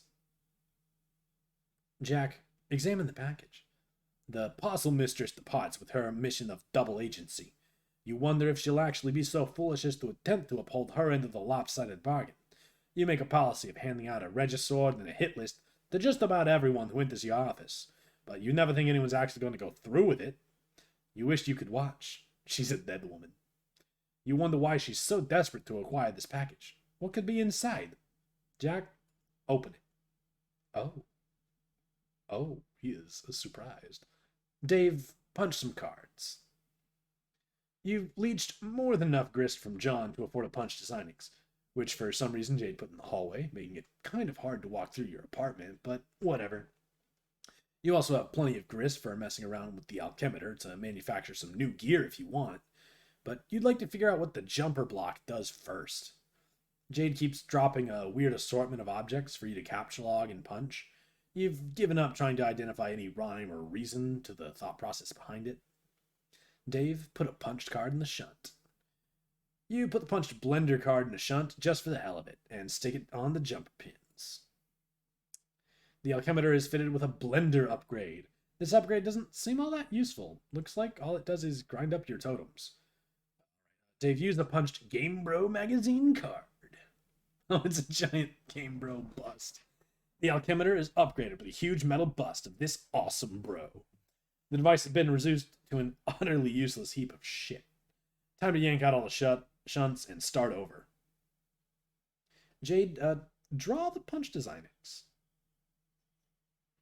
Your inscrutable thought process leads you to draw the punch designix on your scribble pad. The pad recognized the drawing, but there's no designix around, and even if there was, it would obviously be way too big to captchalogue. Instead, the ghost image of the designix is captured, along with its captcha code on the back. Jade, send the code to Dave. Oh yeah, we're getting down to business. Dave, here, punch this code. I'm not saying that series of numbers and letters. And then put it in the jumper shunty thing and see what it does. Okay. Dave, punch the code and put it in the jumper shunty thing. So I guess this is just a built-in designix, which is sort of cool, I guess, since I won't have to go downstairs and bang the hallway door into the thing and squeeze through every time I want to punch a card. Because of course you couldn't have just put it next to the alchemitor in the first place. But then I have to go downstairs anyway to make totems and get Cruxite and stuff. So who really cares? Well, I think this is only one way to consolidate all the gizmo features. Hang on, I'll give you more codes. Jade, draw the hollow pad. The 10th thou. You don't have nearly enough grist to deploy the hollow pad, whatever it does, but maybe you can get it as a freebie upgrade to the alchemitor? Well, looks like it worked. You love your scribble pad. Dave, upgrade the alchemitor with a hollow pad. The totem pedestal is converted into a holographic projector. It projects an image of the item the punch code represents. This seems useful for previewing an item a code will produce without spending the grist on it. You test it out with the blender card, but it still renders the alchemitor unusable, at least without further upgrades. Alright, Jade, draw the totem lathe. Okay, now we're getting somewhere. You capture the lathe ghost image and apply the upgrade. Now the holopad projects a hologram of the totem that a punch card will create. This appears to turn the alchemitor into a one-stop shopping hub. You just punch a card, stick it in, and get your item. Nice. Jade, draw the jumper block. You get the code for the jumper block extension to upgrade the alchemitor with the jumper block extension? Oh, that's kind of a crappy drawing, but it seemed to work anyway. Dave, upgrade. This is getting a little abstract, but it appears to economize on space. Now, all you have to do is stick a card in a slot to apply an upgrade. Don't have to bother with the shunts anymore. Jade, try to draw the IntelliBeam laser station. Yeah, there's no way that's going to work. This thing looks kind of complicated. Damn it. Is that a Gundam? Or like a Metal Gear or something? Dave, capture log your enlarger. You grab the enlarger from your dismantled photography lab. Dave, upgrade. You apply the enlarger upgrade. Nice. Jade, draw the air conditioner on the roof. You ghost capture the huge air conditioner and give Dave the code to mess around with. Dave, make an air conditioner unit. Size of the object you make is now variable. The bigger, the more expensive, as one would expect. You make a tiny air conditioner. This was totally not a waste of time. John, find the car. Ooh. Yes, form spring. Q&As with Andrew Husser. More answers unlock as you continue reading Homestuck. That's cool. You find your father's car near the base of the rock pillar. It is surrounded by caution tape for some reason. You're reminded to be cautious. You cautiously inspect the vehicle. To no one's surprise but yours, the package and the game are missing. Someone is bugging you. Pester log. John, it's me again. It's me again. Who? Oh, that's right. The leet-speaking blind one. Go away. John, don't make fun of my handicap. Which one? The blindness or the leet-speak? I am sensitive about both. Sorry? You can make it up to me by letting me help you. Wow, you drive a hard bargain. But no. Before you keep typing more stupid O's in that word, just listen and do what I say. You know you're going to eventually anyway, because you're a nice guy and kind of a total weenie pushover. Yeah, well, you're a huge... Oh man, whatever. What do you even want? I am motivated by self-interest to help you advance more quickly, because I've got your whole adventure right here in front of me. Do you have a braille screen or something? Shh. Anyway, the point is, it's long and boring, and you could stand to skip some steps. I don't really understand. So, you can see my whole future there, right? By just, like, scrolling around on a computer thing that lets you pick what time to talk to me? How can you be bored by my long, boring adventure? Why don't you just scroll around to wherever you want like the other weirdos are doing? Okay, I can do that, and I am. I guess what I really mean is, I just want to mess with you. Oh, okay, that sounds really great and helpful. I mean mess with the timeline. My friends all think that you can't really change anything, that your timeline where chat hopping around is set in stone, no matter what we say or when we say it. And they're probably right. But I don't care. I want to mess with it and taste what happens. Sounds dumb, but if it means you're going to help me, then go ahead and help me, I guess. Let's get you to the gate first. It's not far. I sniffed out a map of your planet. Whoa, you've got a map? Where'd you get it? John, we are so much better than you in every respect, it's ridiculous. Can I have it? It's huge, and mostly irrelevant. Here, let me draw you a small section of it, showing you where to go. Okay. Go here, John.gif. Oh gosh, that is an incredibly shitty map. This is the worst crap I have ever seen. What am I looking at here? It's the best I can do. Okay, sorry, but it's useless. What's with these colors? I picked ones that smell nice. Couldn't you just, like, crop the world map? I thought you guys were the best. Shut up, my map is fine. Look, it's not even that far away. I'll lead you to it. It's a big pipe. You jump in, the wind will take you to the gate. It's a shortcut. You mean the breeze? Yeah, whatever. Let's get moving, John. Are you ready to fuck up the timeline? Sure. Okay, my voice is really getting just fried, and it's getting late. I think 1582, or maybe 83. Chalk Imp, Marble Imp, Lime Ogre. Ooh, she's gonna fight an ogre. Oh yeah, with the stabbing. Knit the scarf, ride the ogre. Dang.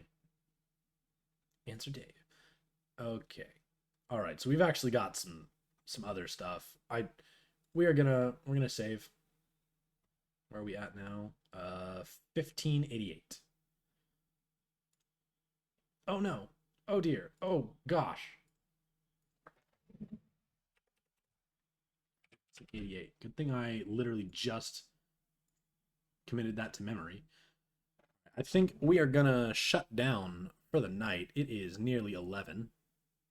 And I've got work pretty early in the morning. Thanks for hanging out, folks. Have a wonderful day. Well, night. You know what I mean. Good night, everybody.